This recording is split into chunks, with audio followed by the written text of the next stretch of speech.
ಹೇಳ್ಬೇಕಾದ್ರೆ ಒಂದು ಸೆಮಿನಾರ್ ಮಾಡಬಹುದು ಅಂತ ವ್ಯಕ್ತಿತ್ವ BK ದೇವರಾವ್ ಅವರು. ಅವರನ್ನು ಈ ಕಾರ್ಯಕ್ರಮಕ್ಕೆ ಬರಮಾಡಿಕೊಳ್ಳುತ್ತಾ ಪ್ರಸ್ತುತನ ಇವತ್ತಿನ ಗೌರವ ಅತಿಥಿಯಾದ ಡಾಕ್ಟರ್ ರಾಘವೇಂದ್ರ ಒಳ್ಳ ಸ್ವಸ್ತಿಕ್ ನ್ಯಾಷನಲ್ ಬಿಸಿನೆಸ್ ಸ್ಕೂಲ್ ನ ಚೇರ್ಮನ್ ಅವರನ್ನು ಬರಮಾಡಿಕೊಳ್ಳುತ್ತಾ ಪ್ರಸ್ತುತನ ಅಧ್ಯಕ್ಷರಾದ PB ಹರೀಶ್ ರೈ ಅವರು ಈ ಕಾರ್ಯಕ್ರಮದ ಅಧ್ಯಕ್ಷ ವಹಿಸಲಿದ್ದಾರೆ. ಪತ್ರಕರ್ತರ ಸಂಘದ ಅಧ್ಯಕ್ಷರಾದ ಶ್ರೀನಿವಾಸ್ ನಾಯ್ಕ್ ಇಂದಾಜೆ ಉಪಸ್ಥಿತಿ. ಅದೇ ರೀತಿ ಪ್ರೆಸ್ ಕ್ಲಬ್ ನ ಕಾರ್ಯದರ್ಶಿಯಾದ ಇಬ್ರಾಹಿಂ ಅಡ್ಕಸಳ ಅವರ ಉಪಸ್ಥಿತಿಯಲ್ಲಿ ಕಾರ್ಯಕ್ರಮ ನಡೆಯಲಿದೆ. ಈಗ ಎಲ್ಲರನ್ನು ಪ್ರಾಸ್ತಾವಿಕ ಮಾತಿನೊಂದಿಗೆ ಸ್ವಾಗತಿಸಲಿದ್ದಾರೆ PB Harish ರೈಗಳು.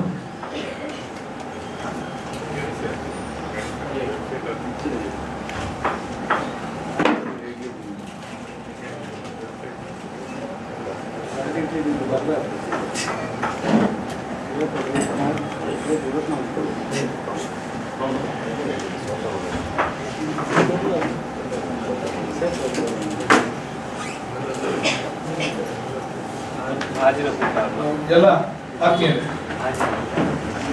Mangaluru press club ನಿಂದ 2 ವರ್ಷದ ಹಿಂದೆ ಒಂದು ಗೌರವ ಅತಿಥಿ ಅಂತ ಹೇಳುವುದು ಕಾರ್ಯಕ್ರಮವನ್ನು ಇಲ್ಲಿ ಆಯೋಜನೆ ಮಾಡ್ತಾ ಬಂದಿದ್ದೀವಿ.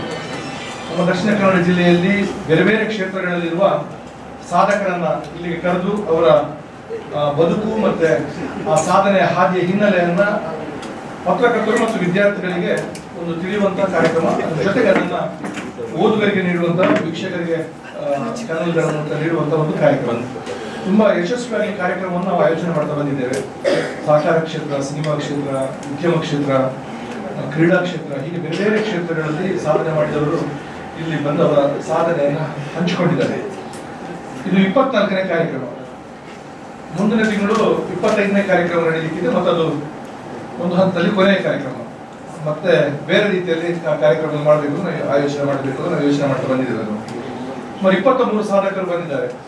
ಆದ್ರೆ ಇವತ್ತಿನ ಸಾಧಕರು ನಿಜವಾಗಿ ಬಹಳ ವಿಶೇಷ ಅತಿಥಿ ಅಂತ ನಾವು ಅಂದ್ಕೊಂಡು, ನಾವು ಪ್ರತಿ ಬಾರಿ ನಮ್ಮ ಪ್ರೆಸ್ ಕ್ಲಬ್ನ ಸಭೆ ಆದಾಗ ಈ ತಿಂಗಳು ಯಾರನ್ನ ಅತಿಥಿಯಾಗಿ ಕರೆಯುವುದು ಅಂತ ಒಂದು ಅಷ್ಟು ಲಿಸ್ಟ್ಗಳನ್ನು ಮಾಡಿಕೊಳ್ಳುದು, ಮತ್ತೆ ಯೋಚನೆಗಳನ್ನ ಚರ್ಚೆಗಳನ್ನ ಮಾಡ್ತೇವೆ, ಯಾರನ್ನು ಕರೀಬಹುದು.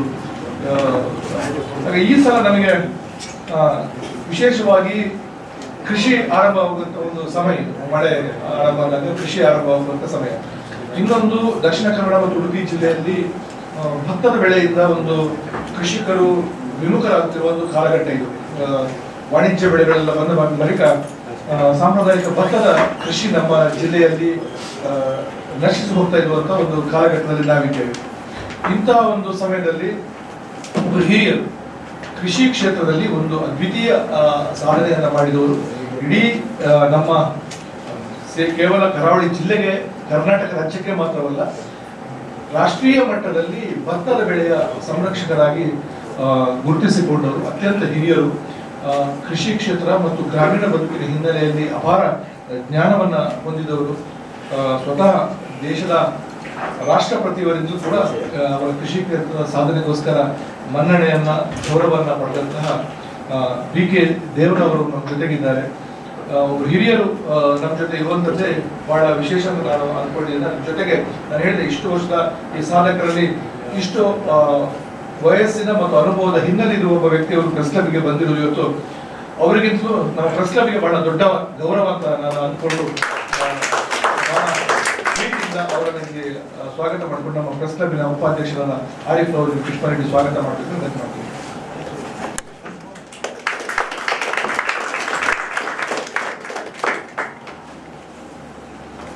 ದೇವರವರು ಮೂಲತಃ ಬೆಳ್ತಂಗಡಿಯ ಮಿತ್ತಬಾಗಿಲು ಪ್ರದೇಶವರು. ಸುಮಾರು ಹಿರಿಯ ಪತ್ರಕರ್ತರಿಗೆಲ್ಲ ಅವರ ಪರಿಚಯ ಇದೆ. ಸಾಧಾರಣ ಶ್ರೀನಿವಾಸ ರಾವ್ ಹೇಳ್ತಿದ್ರು, ಉದಯ ಟಿವಿಲಿ ಇರುವಾಗ ಅವರ ಮನೆಗೆ ಹೋಗಿ ನಾನು ಅವರ ಕಾರ್ಯಕ್ರಮವನ್ನ, ಅವರ ಸಾಧನೆಯನ್ನ ಚಿತ್ರೀಕರಣ ಮಾಡಿಕೊಂಡು ಸುದ್ದಿ ಮಾಡಿದ್ದೆ ಅಂತ.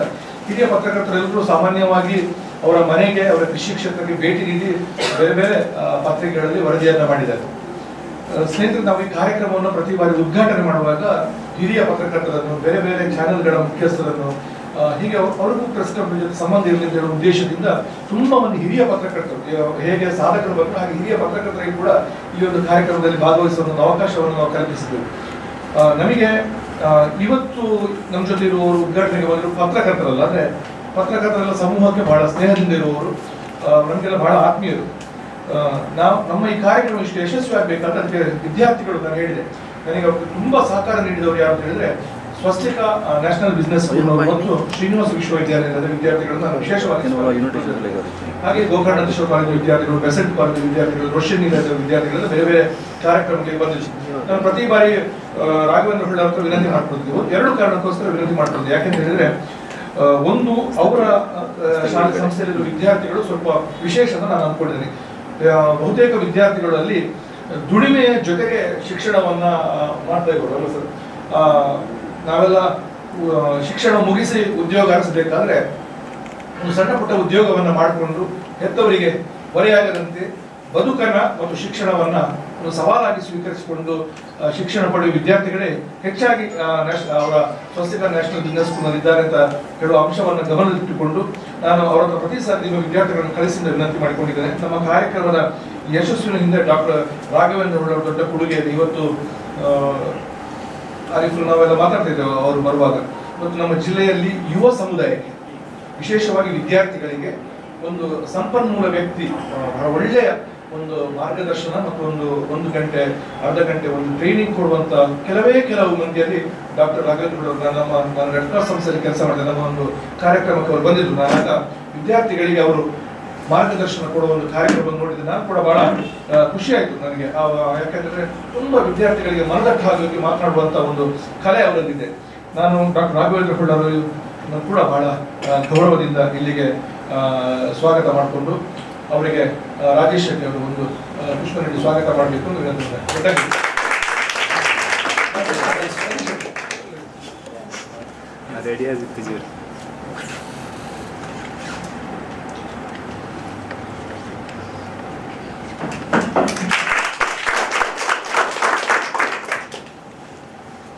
ನಮ್ಮ ಜೊತೆ ನಮ್ಮ ಸಂಘದ ಅಧ್ಯಕ್ಷರಿದ್ದಾರೆ, ನಮ್ಮ ಪ್ರಸ್ತಾಪದ ಪ್ರಧಾನ ಕಾರ್ಯದರ್ಶಿ ಇಬ್ರಾಹಿಂರವರಿದ್ದಾರೆ, ಸಂಘದ ಪ್ರಸ್ತಾಪದ ಪದಾಧಿಕಾರಿಗಳಿದ್ದೀರಿ, ವಿದ್ಯಾರ್ಥಿಗಳಿದ್ದೀರಿ. ವಿಶೇಷವಾಗಿ ದೇವರವರ ಪುತ್ರ, ಅವರ ತಂದೆಯ ಕೃಷಿ ಕೆಲಸ ಮತ್ತು ಅವರ ಸಾಧನೆಯ ಹಿಂದೆ ಅವರ ಕುಟುಂಬದ ಒಂದು ಶ್ರಮ ಕೂಡ ಇದೆ. ಅವರ ಪುತ್ರ ಪರಮೇಶ್ವರ್ ಅವರು ಕೂಡ ನಮ್ಮ ಜೊತೆ ಇದ್ದಾರೆ. ನಾನು ಅವರನ್ನೇ ಫೋನ್ ಮೂಲಕ ಕಾಂಟ್ಯಾಕ್ಟ್ ಆಗ್ತಿದ್ದೇನೆ. ಅವರನ್ನ ಕರ್ಕೊಂಡು ಬರುವಂತ ಇದಕ್ಕೆ ಮತ್ತೆ ಕಾರ್ಯಕ್ರಮಕ್ಕೆ ಅವರು ನಿಯೋಜನೆ ಮಾಡ್ತಿದ್ದಾರೆ. ಕೂಡ ಸ್ವಾಗತ ಮಾಡಿಕೊಂಡು ಪುಷ್ಪರಾಜ್ ಅವರಿಗೊಂದು ಪುಷ್ಪ ನೀಡಿ ಸ್ವಾಗತ ಮಾಡಿಕೊಂಡು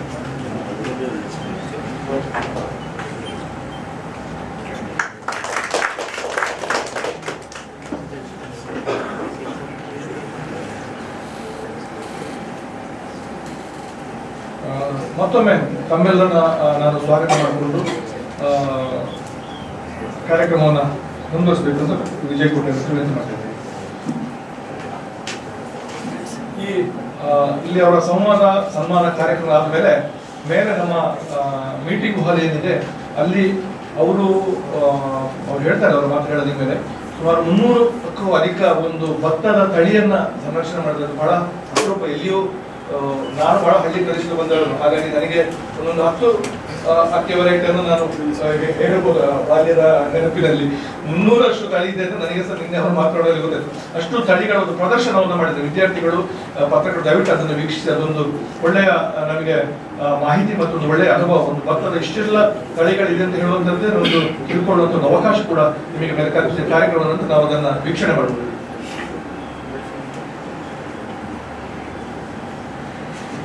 ಧನ್ಯವಾದಗಳು ಸರ್. ಕಾರ್ಯಕ್ರಮದ ಅಧ್ಯಕ್ಷತೆ ವಹಿಸಿದ PB ಹರೀಶ್ ರೈ ಅವರಿಗೂ ಸ್ವಾಗತ. ಹರೀಶ್ ರೈಗಳು ಮಾತಾಡುವ ಒಂದು ವಿಷಯ ಹೇಳಿದರು. ಭತ್ತ ತಳಿಯಿಂದ ವಿಮುಖರಾಗುವ ಕಾಲ ಖಂಡಿತ. ಇದು ಭತ್ತ ತಳಿಯಿಂದ ವಿಮುಖರಾಗುವ ಕಾಲವವುದು ಕರಾವಳಿಗೆ ಭವಿಷ್ಯದ ಅವನತಿಯನ್ನು ಆರಂಭಿಸುವ ಕಾಲವವುದು. ಯಾಕೆಂದ್ರೆ ಭತ್ತ ಕೃಷಿ ನಮ್ಮ ಕರಾವಳಿಯ ಮೂಲ ಕೃಷಿ. ಭೌಗೋಳಿಕವಾಗಿ ನಮ್ಮ ಕರಾವಳಿ ಏನ್ ಹೇಳ್ತೇವೆ, ಕಾಸರಗೋಡು, ದಕ್ಷಿಣ ಕನ್ನಡ, ಉಡುಪಿ ಮತ್ತು ಉತ್ತರ ಕನ್ನಡ, ವಿಶೇಷವಾಗಿ ಈ 3 ಜಿಲ್ಲೆಗಳು, ಉಡುಪಿ, ಸೌತ್ ಕೇಂದ್ರ ಮತ್ತು ಕಾಸರಗೋಡು, ಇದು ಭೌಗೋಳಿಕವಾಗಿ ಭತ್ತ ಕೃಷಿಯನ್ನೇ ಅವಲಂಬಿಸಿದ ನಾಡಿದು. ಆಹಾರ ಪದ್ಧತಿಯನ್ನು ನೋಡಿದ್ರೆ ಭೌಗೋಳಿಕವಾಗಿ ಬೇರೆ ಬೇರೆ ತಾಲೂಕು ಜಿಲ್ಲೆಗಳು ಬೇರೆ ಬೇರೆ ಆಹಾರ ಪದ್ಧತಿ ಜಿಲ್ಲೆಗಳಿಗೆ ಇರುತ್ತೆ. ನಾವು ಉತ್ತರ ಕರ್ನಾಟಕ ಹೋದ್ರೆ ಅಲ್ಲಿ ಆಹಾರ ಪದ್ಧತಿ ಬೇರೆ, ಮಲೆನಾಡು ಪ್ರದೇಶಕ್ಕೆ ಹೋದ್ರೆ ಅಲ್ಲಿ ವ್ಯತ್ಯಾಸ.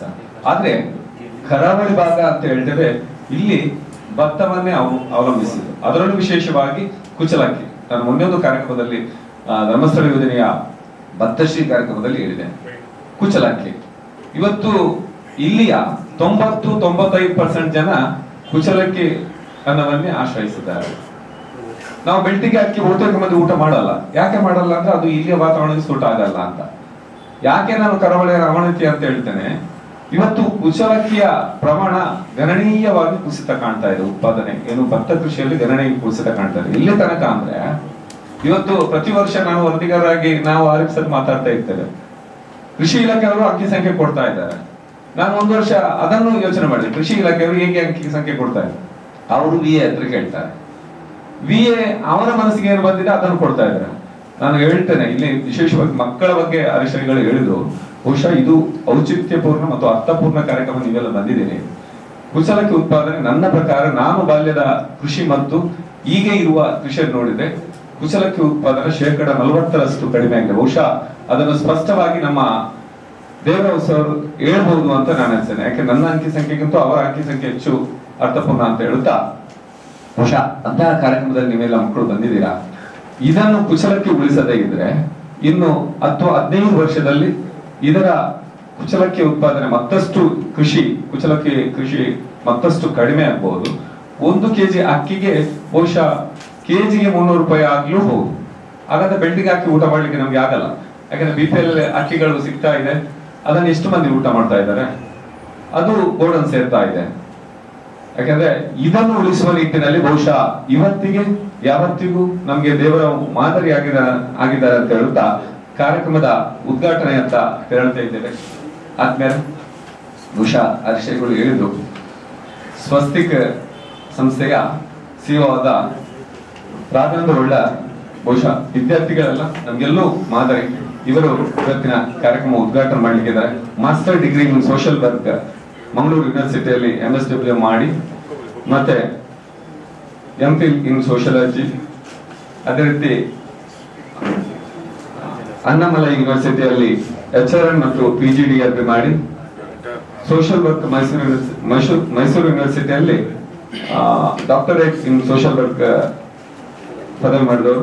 ಅದೇ ರೀತಿ ಅನೇಕ ಸಂಸ್ಥೆಗಳಲ್ಲಿ ಪ್ರೊಫೆಸರ್ ಆಗಿ ಕೆಲಸ ಮಾಡಿದವರು. SEZ ನಲ್ಲಿ ಮ್ಯಾನೇಜರ್ ಅಡ್ಮಿನಿಸ್ಟ್ರೇಷನ್ ಮಾಡಿದ ಹುದ್ದೆಯನ್ನು ನಿರ್ವಹಿಸಿದವರು.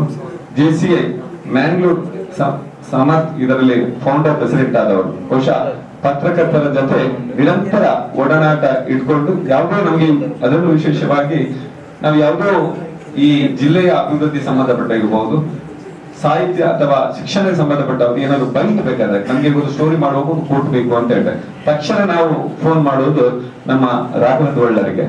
ಅವರು ಈ ಕಾರ್ಯಕ್ರಮದ ಉದ್ಘಾಟನೆ ನೆರವೇರಿಸಬೇಕು ಕೇಳ್ಕೊಳ್ತಾ ಇದ್ದಾರೆ.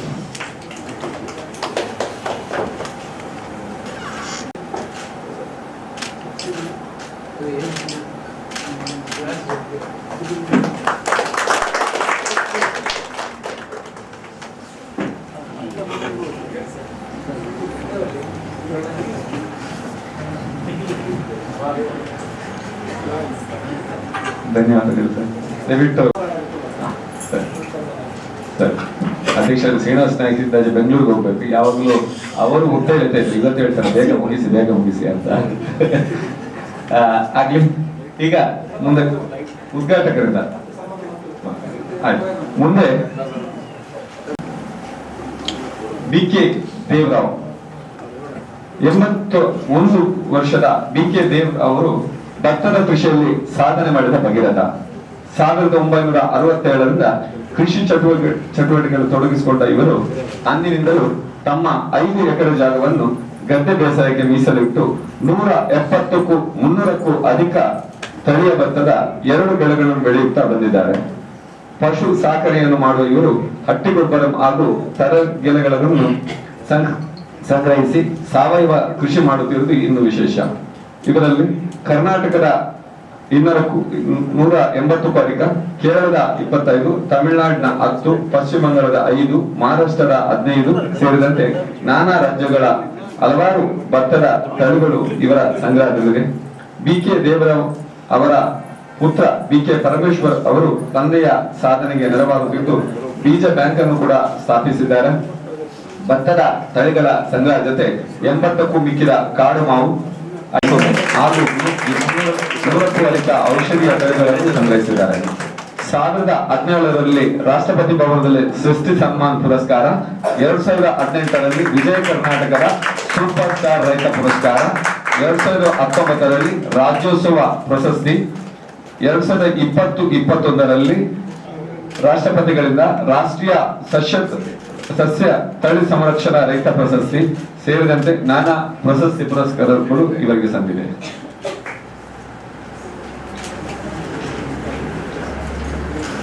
ವೇದಿಕೆಯಲ್ಲಿರುವಂತಹ ಹಿರಿಯರಾದ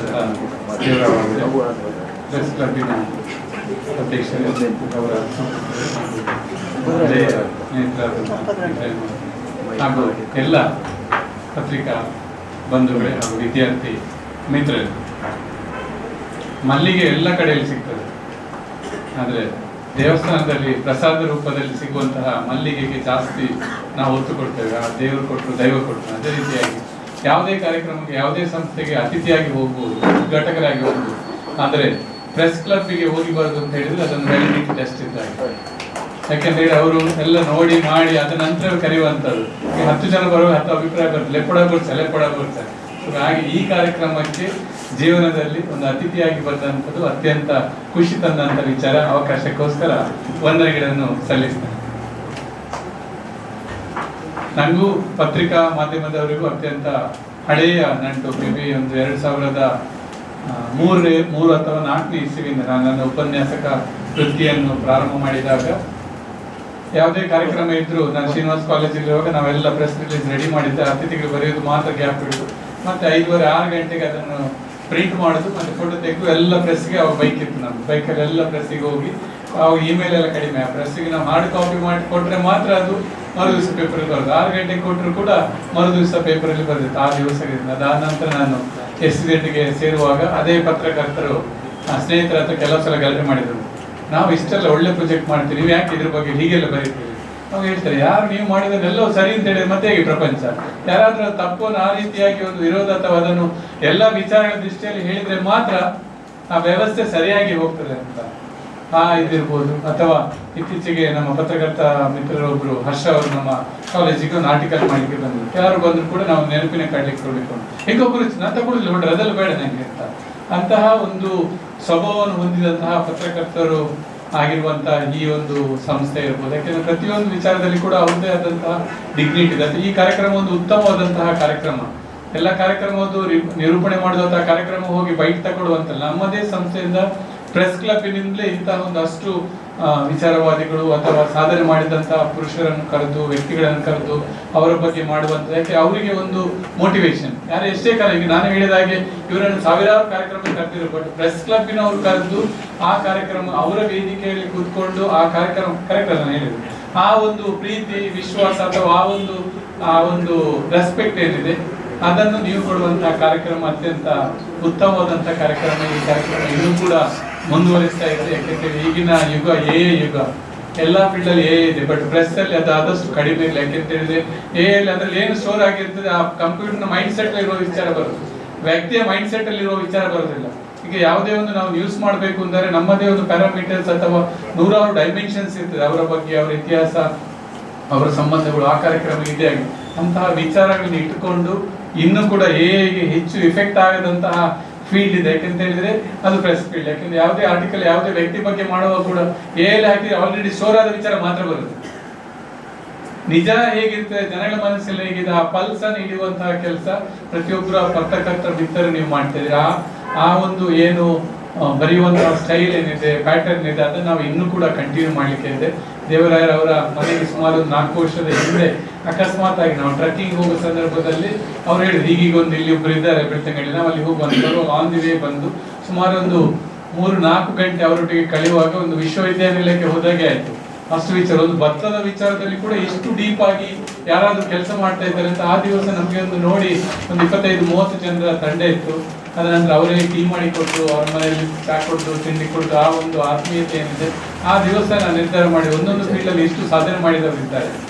ಯಾಕೆಂದ್ರೆ ನಮ್ಗೆ ಅವರ ಫೀಲ್ಡ್ ಅಲ್ಲಿ ಸಾಧನೆ ಮಾಡ್ಲಿಕ್ಕೆ ಆಗ್ತದಾ ಇಲ್ವೋ, ಆದ್ರೆ ಅಂತ ಸಾಧನೆ ಮಾಡುವಂತಹ ವ್ಯಕ್ತಿಗಳ ಒಟ್ಟಿಗೆ ನಾವು ಸ್ವಲ್ಪ ಸಹಕಾರ ಮಾಡಿದ್ರೆ ಅವರೊಟ್ಟಿಗೆ ನಾವು ಸೇರಿದ್ರು ಕೂಡ ಅದೇ ಅವರಿಗೆ ಖುಷಿ. ಯಾಕೆಂದ್ರೆ ನನ್ನ ಗುರುಗಳು ತುಕಾರಾಮ್ ಪೂಜಾರಿ ಸರ್ ಅನ್ಸಿರ್ತಾರೆ, ಬಂಟ್ವಾಳದವರು, ಎಸ್ ಕಾಲೇಜಿನ ಹೆಸರು ಆಗಿದ್ರು. ರಾಣಿ ಹಬ್ಬಕ್ಕೂ ಅಧ್ಯಕ್ಷ ಅಂತ ಮಾಡಿ ಸುಮಾರು ಎಷ್ಟೋ ಸಾವಿರ ವಸ್ತುಗಳನ್ನ ಅಲ್ಲಿ ಅವರು ಎಕ್ಸಿಬಿಷನ್ ಇಟ್ಟಿದ್ದಾರೆ. ಅವ್ರ ಗಂಡ ಹೆಂಡತಿ ದುಡ್ದಂತ ಅವ್ರ ಲೈಫಿನ ಹೈಯೆಸ್ಟ್ ಮೇಬಿ 90% ದುಡ್ಡು ಆ ಎಕ್ಸಿಬಿಷನ್, ಆ ಬಿಲ್ಡಿಂಗ್ ಮತ್ತು ಯಾರಿಗೆ ಡಿಪೆಂಡ್ ಆಗಿದೆ ಅವರೇ ಮಾಡಿ ಹೋಗಿದ್ದಾರೆ. ಅವರ ಹುಚ್ಚಿಗೆ ಅವ್ರು ಏನಾದ್ರೂ ಸಹಕಾರ ಕೇಳಿದ್ರೆ ಅಥವಾ ಏನಾದ್ರೂ ಅವರಿಗೆ ಕಾರ್ಯಕ್ರಮ ಆದ್ರೆ ನಾವು ಹೋಗಿ ವಾಲಂಟಿಯರ್ ಆಗಿ ಕೆಲಸ ಮಾಡೋದು, ಅವ್ರಿಗೆ ಅದೇ ಖುಷಿ. ಅವ್ರು ಮಾಡ್ತಾ ಇರ್ತಾರೆ. ನಮ್ಗೆ ಅದನ್ನು ಫುಲ್ ಟೈಮ್ ಮಾಡ್ಲಿಕ್ಕೆ ನಮ್ಮಿಂದ ಆಗದೇ ಇರ್ಬೋದು, ಮಾಡುವಂತ ವ್ಯಕ್ತಿಗಳ ಒಟ್ಟಿಗೆ ನಾವು ನಿಲ್ಬೇಕಾಗ್ತದೆ. ಇಂತಹ ಉತ್ತಮ ವ್ಯಕ್ತಿಗಳ ಒಟ್ಟಿಗೆ ಸಮಾಜ ನಾವು ನಿಲ್ಬೇಕು. ಯಾಕೆಂತೇಳಿ ಅವರಿಗೋಸ್ಕರ ಅವರಿಗೆ ಭತ್ತದ ಬೆಳೆ ಏನ್ ಮಾಡ್ತಾ ಅಷ್ಟು ಸಾಕಾಗ್ತದೆ. ಬೆಳೆಸುವಂತ 300 ವಿಧಾನ ಇರ್ಬೋದು, ಎಲ್ಲ ಇರ್ಬೋದು, ನಮ್ಮ ಮುಂದಿನ ಜನರೇಷನ್ಗೆ ಫ್ಯೂಚರ್ಗೆ ಏನಾದ್ರೂ ಬೇಕು ಅಂತ ನಾವು ಸ್ವಸ್ತಿಕವನ್ನು ಪ್ರಾರಂಭ ಮಾಡುವಾಗಲೂ ಹಾಗೆ 213 ಕಾಲೇಜ್ ಮಂಗಳೂರು ಯೂನಿವರ್ಸಿಟಿಯಲ್ಲಿ ಇತ್ತು. 214ನೇ ಕಾಲೇಜ್ ಮಾಡೋ ಅಗತ್ಯ ಇರಲಿಲ್ಲ. We started with a particular purpose, that should be difference. ಈಗಾಗಲೇ ಅವ್ರು ಹೇಳಿದಾಗ ಅರ್ನ್ ಮೈ ಲರ್ನ್ ಅಂತ ಬೆಳಿಗ್ಗೆ ಕ್ಲಾಸ್, ಮಧ್ಯಾಹ್ನ ನಂತರ ಎಲ್ಲ ಮಕ್ಕಳು ಮೆಜಾರಿಟಿ ಆಫ್ ಮಕ್ಕಳು ಪಾರ್ಟ್ ಟೈಮ್ ಜಾಬಿಗೆ ಹೋಗ್ತಾರೆ. 13 ಸ್ಟಾರ್ಟ್ಅಪ್ಸ್ ಇದೆ. ಸ್ಕಿಲ್ ಬೇಸ್ಡ್ ಏನಿದೆ ನಿಜ ಲೈಫಿಗೆ ಏನ್ ಬೇಕು. ನಾವು ನಿನ್ನೆ KPT ಸಂಸ್ಥೆಯೊಟ್ಟಿಗೆ ಒಂದು MA ಮಾಡ್ಲಿಕ್ಕೆ ಹೋಗಿದೆ. ಏನಂತೇಳಿ ನಮ್ಮ ವಿದ್ಯಾರ್ಥಿಗಳಿಗೆ ಪ್ಲಂಬಿಂಗ್, ಎಲೆಕ್ಟ್ರಿಕಲ್, ರಿಪೇರಿ, ಕೆಮಿಕಲ್ ವಿಷಯವನ್ನು ಕೂಡ 1 ವಾರದ ಟ್ರೈನಿಂಗ್ ನೀವು ಕೊಡ್ಬೇಕು. ಯಾಕಂದ್ರೆ ಜೀವನಕ್ಕೆ ಅದೇ ಬೇಕು. ನಮ್ಮಲ್ಲಿ ಒಂದು ಅವರೇ ಪ್ರಿನ್ಸಿಪಾಲ್ ಹರೀಶ್ ಶೆಟ್ಟಿ ಹೇಳಿದ್ರು ಮಾತಾಡುವಾಗ, ನಮ್ಮ ಮನೆಯಲ್ಲಿ ಮೊನ್ನೆ ಕರೆಂಟ್ ಹೋಗಿದ್ದು, ಮಧ್ಯಾಹ್ನ ಊಟವೇ ಇಲ್ಲ, ಸಂಜೆ ಹೋಗಿ ನೋಡುವಾಗ ಖಾಲಿ ಟ್ರಿಪ್ ಆಗಿತ್ತು, ಅದನ್ನ ಮೇಲೆ ಮಾಡ್ಲಿಕ್ಕೆ ಅದಕ್ಕೆ ಕೂಡ ನಮ್ಗೆ ಗೊತ್ತಿಲ್ಲ ಅಂತ ಅದನ್ನು ಚೆಕ್ ಮಾಡುವ ಅಂತ. ಸೊ ಶಿಕ್ಷಣ ಅಂತ ಹೇಳಿದ್ರೆ ಜೀವನಕ್ಕೆ ಬೇಕಾದಂತಹ ಶಿಕ್ಷಣ ನಾವು ಕೊಡ್ಬೇಕು, ನಿಜ ಜೀವನಕ್ಕೆ ಬೇಕಾದ ಶಿಕ್ಷಣ ಕೊಡ್ಬೇಕು. ಆ ಉದ್ದೇಶದಿಂದ ಸ್ವಸ್ತಿಕವನ್ನು ಪ್ರಾರಂಭ ಮಾಡಿದ ಆರಂಭದಿಂದಲೂ ಕೂಡ ನಮ್ಮ ಪ್ರೆಸ್ ಕ್ಲಬ್ಬಿನ ಎಲ್ಲ ಸ್ನೇಹಿತರು ನಮಗೆ ಸಹಕಾರ ಕೊಡ್ತಾ ಇದ್ದಾರೆ. ಅದರ ಬಗ್ಗೆ ಆರ್ಟಿಕಲ್ಸ್ ಇರ್ಬೋದು ಅಥವಾ ಅದರ ಬಗ್ಗೆ ಅವ್ರಿಗೆ ಏನಾದರೂ ವಿಚಾರಗಳು ನಮ್ಮೊಟ್ಟಿಗೆ ಶೇರ್ ಮಾಡೋದಿರ್ಬೋದು, ಗೈಡ್ಲೈನ್ಸ್ ಮಾಡಿದಿರ್ಬೋದು. ಒಂದಷ್ಟು ಜನರೊಟ್ಟಿಗೆ ನಾವು ಬೆರೆಯುವಾಗ ಎಲ್ಲ ಸಹಕಾರ ಕೊಟ್ಟಿದ್ದೀರಿ. ಅದಕ್ಕೋಸ್ಕರ ವಂದಿಸ್ತಾ ಇದ್ದೀನಿ. ಈ ಕಾರ್ಯಕ್ರಮ ಚೆನ್ನಾಗಿ ಮೂಡಿ ಬರಲಿ. ಯಾಕೆಂತ ಹೇಳಿದ್ರೆ ನಮ್ಮ ಅದೃಷ್ಟ ಇಂಥ ವ್ಯಕ್ತಿ ಬೆಳ್ತಂಗಡಿಯಿಂದ ಮಂಗಳೂರಿಗೆ ಬಂದು ನಮಗೆ ಅಡ್ರೆಸ್ ಮಾಡಿದ್ರು. ಮಂಗಳೂರಲ್ಲಿ ಒಂದು 5-6 ಕಡೆಯಲ್ಲಿ ಮಾತ್ರ ಬರ್ತಾ ಇದೆ, ಈಗಲೂ ಕೂಡ ಮಾಡ್ತಾ ಇದ್ದಾರೆ. 5-6 ಕಡೆ ಈ ಪೇಟೆ ತಗೊಂಡು 5-6 ಕಡೆಯಲ್ಲಿ ಮಾತ್ರ ಇರುವಂಥದ್ದು ಈಗಲೂ ಮಾಡ್ತಾ ಇದ್ದೀವಿ.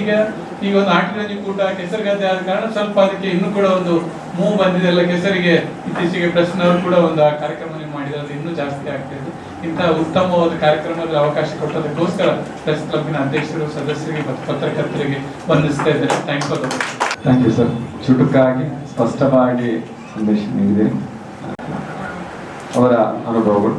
ನಾನು ಪರಮೇಶ್ವರ್ ಸರ್ ರಾವ್ ಅವ್ರ ಜೊತೆ ಮೇಲೆ ಈ ಪ್ರದರ್ಶನಕ್ಕೆ ಮಕ್ಕಳು ಎಲ್ಲರೂ ನೋಡ್ಲೇಬೇಕು. ಸಾಧಾರಣ 300ಕ್ಕೂ ಅದಕ್ಕೆ ಅಲ್ಲಿ ಪ್ರದರ್ಶನ ಭತ್ತ ಬೀಜ ಪ್ರದರ್ಶನಕ್ಕಿದೆ ಜೋಡಿಸುವಾಗ ನಾನು ಕೇಳಿದೆ, ಸರ್ ಈಗ ನನಗೆ ಇದರಲ್ಲಿ ಯಾವ್ದಾದ್ರು ಒಂದು ತಳಿ ಭತ್ತ ಕೃಷಿ ಮಾಡಬೇಕಾದ್ರೆ ಅಷ್ಟು ಬೀಜ ಕೊಡ್ತೀರಾ ಅಂತ. ನಾವು ಅಷ್ಟು ಬೀಜ ಕೊಡಲ್ಲ, ಉಚಿತವಾಗಿ 1 ಮುಷ್ಟಿ ಬೀಜ ಕೊಡ್ತೇವೆ ಅಂತ. ಈಗ ಉದಾಹರಣೆಗೆ 1 ಕಳಸೆ 2 ಕಳಸೆ ದೊಡ್ಡ ಗದಿಗಳೇ ಅಷ್ಟು ಬೇಕಾಗುತ್ತೆ. 1 ವರ್ಷ ಆ ಮುಷ್ಟಿ ಬೀಜವನ್ನು ಕೊಂಡೋಗಿ ಮನೆಯಲ್ಲಿ ಹಾಕ್ಬೇಕು, ಅದನ್ನು ಸಸಿ ಮಾಡಬೇಕು. ಅಂದ್ರೆ ಭಾರಿ ಪೋಷಣೆ ಮಾಡ್ತಾನೆ, ಭಾರಿ ಸುರಕ್ಷತೆಯನ್ನು ನೋಡ್ಕೊಳ್ತಾನೆ.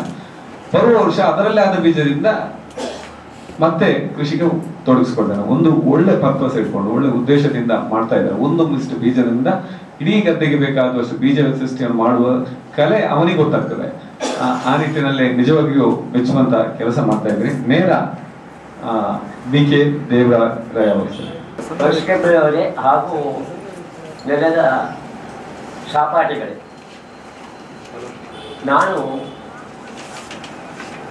ನನಗೆ 81 ವರ್ಷ ಪ್ರಾಯ. ನಾನು ಈಗಲೂ ಭತ್ತದ ಕೃಷಿ ಮಾಡ್ತಾ ಇದ್ದೇನೆ. ಯಾಕಂತ ಹೇಳಿದ್ರೆ ನಮ್ಮ ಹೊಟ್ಟೆ ತುಂಬಬೇಕಾದ್ರೆ ಅದು ಬೇಕು. ಮತ್ತೆ ನಿಮಗೆ ಪೇಟೆಯಲ್ಲಿ ಸಿಗ್ಬೋದು ಅದು ಆಹಾರ, ಅದು ಏನು ಅಂದರೆ ಕಲಬೆರಕೆ ಭತ್ತ ಅಕ್ಕಿಗಳು ಮತ್ತೆ ನಿಮ್ಮ ಇದೆ ಇಲ್ಲ. ನಾನು ನನ್ನ ಭತ್ತವನ್ನು ಅದನ್ನು ಬೆಳೆಸಿ ಅದನ್ನು ನಾನು ಅಕ್ಕಿ ಮಾಡಿ ಊಟ ಮಾಡ್ತಾ ಇದ್ದೇನೆ.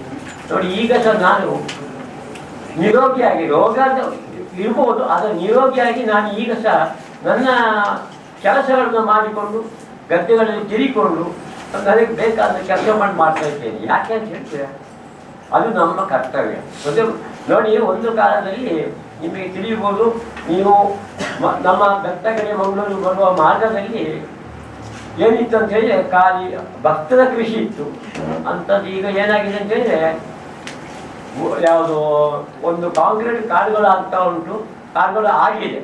ಅದೇ ನಮ್ಮ ಹಳ್ಳಿಯಲ್ಲಿ ನೋಡಿ, ಈಗ ಹಳ್ಳಿಯಲ್ಲಿ ಚರ್ಚೆ ಏನಾಗಿದೆ ಅಂತಂದ್ರೆ, ಒಂದು ಕಾಲದಲ್ಲಿ ನಮ್ಮ ಸುತ್ತ ನಮಗೆ ನಮ್ಮ ಅಜ್ಜನಿಗೆ 3 ಗ್ರಾಮದ ಹೊರಗಿರಾಗಿದ್ದೆವು ನಾವು ಒಂದು ಕಾಲದಲ್ಲಿ.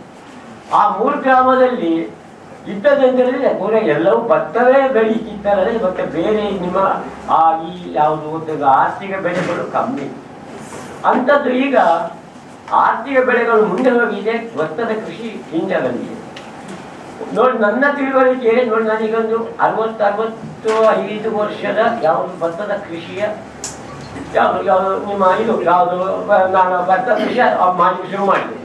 ಇಷ್ಟು ಮಾಡಿದ್ರು ಇನ್ನೂ ಸ್ವಲ್ಪ ಬೆಳಿಲಿಕ್ಕೆ ಉಂಟು ಅಂತ ಆಗಿದೆ. ಯಾವ್ದು ಹೇಳೋದು ನಿಮಗೆ PhD ಎಲ್ಲ ಬಾಕಿನೆಲ್ಲ ಸಿಗ್ತದೆ. ನೋಡಿ ನಮಗೆ ಭತ್ತದ ಕೃಷಿಯಲ್ಲಿ ಇನ್ನೂ ಸಹ ಯಾವುದೂ ಸಿಗಲಿಲ್ಲ. ಯಾಕೆ ನೋಡಿ, ಇದು ಯಾಕಂದ್ರೆ ನಾವು ಪ್ರಕೃತಿಯನ್ನು ನಾವು ಹೊಂದಿಕೊಂಡೇ ಹೋಗ್ಬೇಕಾಗ್ತದೆ. ನೋಡಿ ಈ ವರ್ಷ ಏನಾಯ್ತು ಅಂತಂದ್ರೆ, ಮೇಯಲ್ಲೇ ಮಳೆ ಮಾರಿ ಯಾವ್ದು ಗೊತ್ತಿಲ್ಲ, ದೊಡ್ಡ ಯಾವ್ದು ಗೊತ್ತಿಲ್ಲ ಮಾರಿ ಬಳ್ಳವೇ ಬಂದು ಹೋಯ್ತು ಅಂಥದ್ದು ನೋಡಿ. ಆದರೆ ಇದು ಆದರೂ ಆ ಸಮಯದಲ್ಲಿ ನನ್ನ ಬೇಕಾದಂಥ ಕೃಷಿಗಳನ್ನು ಮಾಡಿಕೊಂಡು ನಾನು ಈಗ ನೋಡಿ ನಂದು ನೇಜಿ ನಟ್ಟು ಆಗಿ ಈಗ ಸರ್ ಒಂದು ತಿಂಗಳು ಹತ್ತ ಆಗಿದೆ.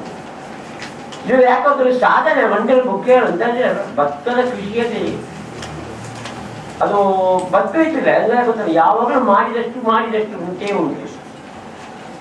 ಇಷ್ಟು ಇದ್ದರೂ ಸಹ ಏನು ಗೊತ್ತಂದ್ರೆ ಇದರಲ್ಲಿ ಗೊತ್ತಿಲ್ಲ ನಮಗೆ ಸರ್ಕಾರದಿಂದ ಯಾವ ಸವಲತ್ತುಗಳು ಬರ್ತಾ ಇಲ್ಲ. ಈ ಯಾವತ್ತೂ ಭತ್ತ ಬೆಳೆಸುವವನಿಗೆ ಅದಕ್ಕೆ ಪ್ರೋತ್ಸಾಹ ಅಂತ ಇಲ್ಲ. ಅದೇ ನೋಡಿ ನಿಮಗೆ ತಿಳಿಬೋದು.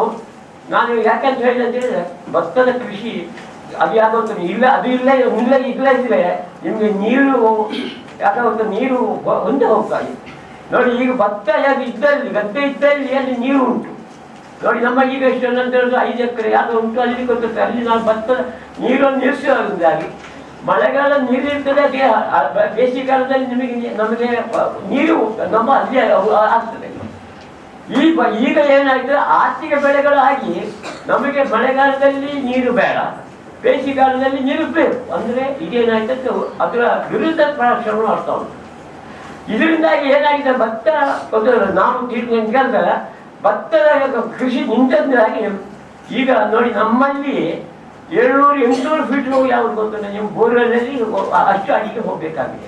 ಅದೇ ಹಾಗೆ ಏನಾಗಿದೆ ಅಂತೇಳಿ ಇದಕ್ಕೆ ಯಾರೇ ಪೂರಕ ಅಂತ ಹೇಳಿದ್ರೆ ಭತ್ತದ ಕೃಷಿ ಮಾಡಿ ಮಾತ್ರ ಇದಕ್ಕೆ ಪೂರಕ ಅಲ್ಲದ, ಮತ್ತೆ ಬೇರೆ ನಿಮ್ಮ ಚಿಂತೆ ಇಲ್ಲ. ಯಾಕಂತ ಇದರಿಂದ ಗೊತ್ತಾಗ ಮತ್ತೇನಿಲ್ಲ. ಇದು ಒಂದೇ ಭತ್ತದ ಕೃಷಿ ಖಾಲಿ 3 ತಿಂಗಳೊಳಗೆ ನಮಗೆ ಅದು ಉತ್ಪತ್ತಿಯನ್ನು ಕೊಡ್ತದೆ.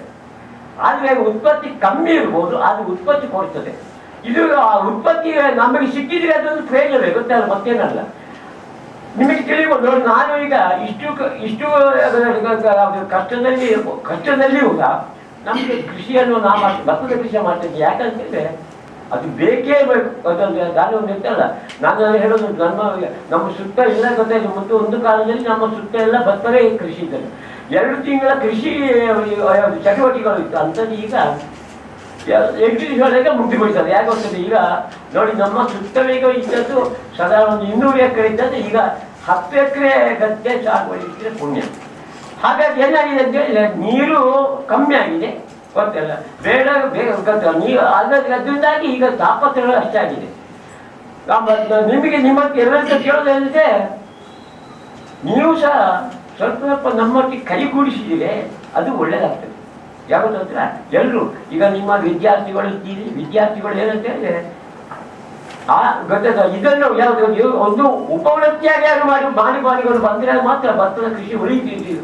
ಮತ್ತೆ ನೋಡಿ ನಮ್ಮತ್ತೆ ಈಗ ಮೊದಲಿನ ಒಂದೇ ಕಾಲದಲ್ಲಿ ನಿಮ್ಮ ತಿಳ್ಬೋದು, ನಾನು ಸರಳ 60-62ನೇ ವರ್ಷದಲ್ಲಿ 62ನೇ ಇಸ್ವಿಯಲ್ಲಿ ಸಾಧಾರಣ 40 ಜಾತಿಯ ಭತ್ತ ನನ್ನ ಹತ್ರ ಇತ್ತು.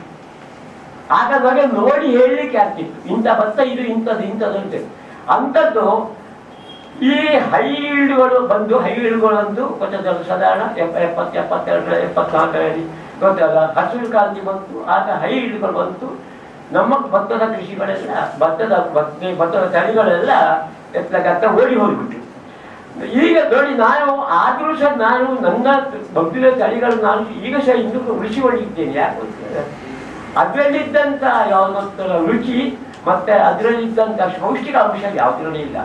ನೋಡಿ ನಿಮಗೆ ಇವತ್ತು ಹೆಚ್ಚಿರ್ಬೋದು. ನೋಡಿ ಅತಿಕಾಯದ ಒಂದು ಭತ್ತ ಉಂಟು, ಅದು ಕ್ಯಾನ್ಸರಿಗೆ ಒಂದು ಮದ್ದಾಗಿ ಉಂಟು. ಗೊತ್ತಲ್ಲ, ನನಗೆ ನನ್ನ ಹತ್ರ ಗೊತ್ತಲ್ಲ, ನಿಮ್ಮ ಹೇಳಿರ್ಬೋದು ಗೊತ್ತಲ್ಲ, 10 ವರ್ಷದ ಹಿಂದೆ ಗೊತ್ತಲ್ಲ ಒಂದು ಗೊತ್ತಲ್ಲ ಕಾರ್ಕಳದಿಂದ ಬಂದು ಗೊತ್ತಲ್ಲ ಇಲ್ಲಿಂದ ಬೆತ್ತ ತಗೊಂಡೋಗಿ ಅದನ್ನು ಅದಕ್ಕೆ ಗೊತ್ತಲ್ಲ ಅದನ್ನು ಮದ್ದು ಕೊಟ್ಟು ಅದಕ್ಕೆ ಕ್ಯಾನ್ಸರ್.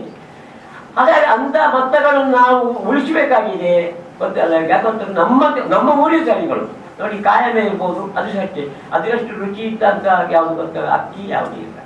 ನೋಡಿ ಅತಿಕಾಯ ಇರ್ಬೋದು, ಅತಿಕಾಯ ಅಂತ ಹೇಳಿ ಉಂಟು, ಅದೆಲ್ಲ ನೋಡಿ ಇದು ನಮ್ಮ ತಳಿಗಳು. ಆ ತಳಿಗಳನ್ನು ಉಳಿಸಬೇಕಾಗಿದೆ. ಆ ತಳಿಗಳು ನಮಗೆ ಬಿಡಿದ್ರೆ ನಾವು ಮುಂದಿನ ಜನಾಂಗಕ್ಕೆ ಅದು ನಾವು ಯಾವುದೋ ಔಷಧಿಯಾಗಿ ಕೊಡಬಹುದು. ನೋಡಿ ಗನ್ಸಾರ ಅಂತ ಹೇಳಿ ಇರ್ಬೋದು, ಗೊತ್ತಿಲ್ಲ ನಿಮ್ಮ ಯಾವ್ದು ಗೊತ್ತಿಲ್ಲ ಬಸುಮತಿಯಲ್ಲೂ ಅದರಿಂದ ಒಳ್ಳೆ ಗೊತ್ತಿಲ್ಲ ಪೋಷಕಾಂಶ ಇದ್ದದ್ದು. ಮತ್ತೆ ನಿಮ್ಮ ಯಾವುದು ಗೊತ್ತಿಲ್ಲ ಅಕ್ಕಿ ಸಣ್ಣದಾಗಿ ಗೊತ್ತಿಲ್ಲ ರುಚಿಕರವಾಗಿದ್ದಂಥ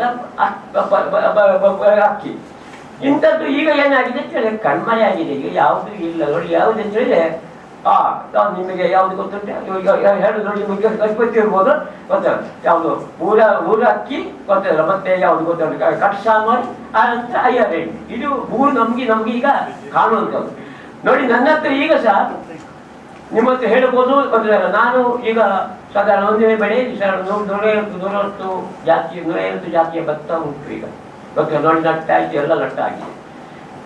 ಈಗ ನೋಡಿ ಎರಡನೇ ಬೆಳೆದು ಅದು ಬೇರೆ ಉಂಟು ಗೊತ್ತಲ್ಲ. ಹಾಗಾಗಿ ನಾವು ನೋಡಿ ಏನಿದ್ದು ನಾನು ಇರುವವರೆಗೆ ನನ್ನದನ್ನು ಉಳಿಸಬೇಕು ಅಂತ ನಾನೊಂದು ಹಠ ಸಾಧನೆಯಲ್ಲಿ ಮಾಡಿದ್ದೇನೆ ಗೊತ್ತಿಲ್ಲ. ಇದು ಯಾರಿಗೂ ಗೊತ್ತಿಲ್ಲ, ಇದಕ್ಕೆ ಪ್ರೋತ್ಸಾಹ ಯಾರಿಗೂ ಇಲ್ಲ. ಸರ್ಕಾರದ ಪ್ರೋತ್ಸಾಹ ನಮಗೆ ಸಿಗಲಿಲ್ಲ ಗೊತ್ತಿಲ್ಲ. ಸಿಗ್ತಾ ನಾನು ಯಾರಿಗೂ ಅದು ಹತ್ರ ಹೋಗ್ತಾ ಇಲ್ಲ. ನಿಮಗೆ ನೋಡಿ ತಿಳಿಬೋದು. ನೋಡಿ ಇಷ್ಟು ನೋಡಿ ನಿಮ್ಮ ಗೊತ್ತಿಲ್ಲ, ನಿಮ್ಮ ಪತ್ರಕರ್ತರೇ ನನ್ನನ್ನು ಯಾವ್ದು ಗೊತ್ತಿಲ್ಲ ಈ ಹೊರ ದೇಶಕ್ಕೆ ಪಾಲಿವು. ನಿಮ್ಗೆ ಗೊತ್ತಿರ್ಬೋದು ಶ್ರೀಪಟ್ರಿ ಅವರು ಗೊತ್ತಿಲ್ಲ, ನಿಮಗೆ ಗೊತ್ತಿರ್ಬೋದು. ಅವರು ಗೊತ್ತಿದ್ದಾರೆ ನಿಮ್ಮ ಯಾವುದರಲ್ಲಿ ಸುಧಾದಲ್ಲಿ ನನಗೆ ಗೊತ್ತಾಗಲ್ಲ, ನನಗೆ ನನ್ನನ್ನು ಒಂದು ಲೇಖನ ಹಾಕಿದ್ರು. ಆನಂತರ ನನ್ನನ್ನು ಹುಡುಕಿಕೊಂಡು ಬಂದರು. ಹಾಗೆ ಈಗ ನೋಡಿ ಹಾಗೆ ನಾನು ಇದಕ್ಕೆ ಯಾವುದಕ್ಕೂ ನಾನು ಅರ್ಜಿ ಹಾಕಿ ಮಾಡಿ ಬಂದಂಥ ಈಗ ಯಾವುದೋ ಪ್ರಶಸ್ತಿಗಳು ಅಲ್ಲ. ನಾನು ಈಗ ಅದು ಅರ್ಜಿ ನನಗೆ ಪ್ರಶಸ್ತಿಯೇ ಬೇಡ ಅಂತ ಹೇಳುವುದಾಗ ನೋಡಿ ನಾನು ಬರಿಕಾಲಿ ಯಾವುದೋ ಜನ ನಾನು ಯಾವುದು ಗದ್ದೆ ಹೋಗುವಾಗ ನಾನು ಬಟ್ಟೆಗೆ ಯಾವುದೋ ನಿಮ್ಮ ಮೆಟ್ಟ ಹಾಕೋದಿಲ್ಲ. ಇಷ್ಟವರೆಗೆ ನಾನು ಮೆಟ್ಟ ಹಾಕಲಿಲ್ಲ.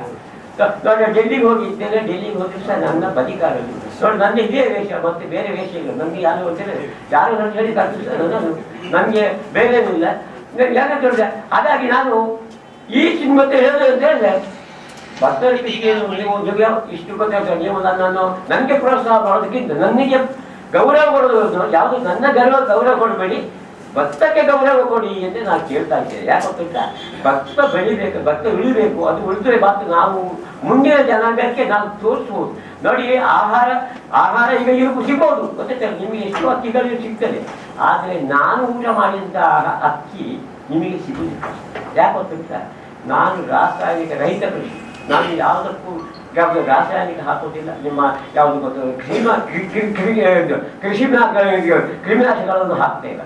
ಹಾಗಾಗಿ ನಿಮ್ಮಂತೆ ನಾನು ಕೇಳೋದು ಹೇಗೆ, ನೀವು ಸಹ ನಿಮಗೆ ತುಂಬ ಆಗಬೇಕಂತ ಇಲ್ಲ, ಆ ಸ್ವಲ್ಪದನ್ನು ಅದು ಸ್ವಲ್ಪ ಆದರೂ ತೊಂದರೆ ಅಲ್ಲ, ಅದು ಒಳ್ಳೆಯದು.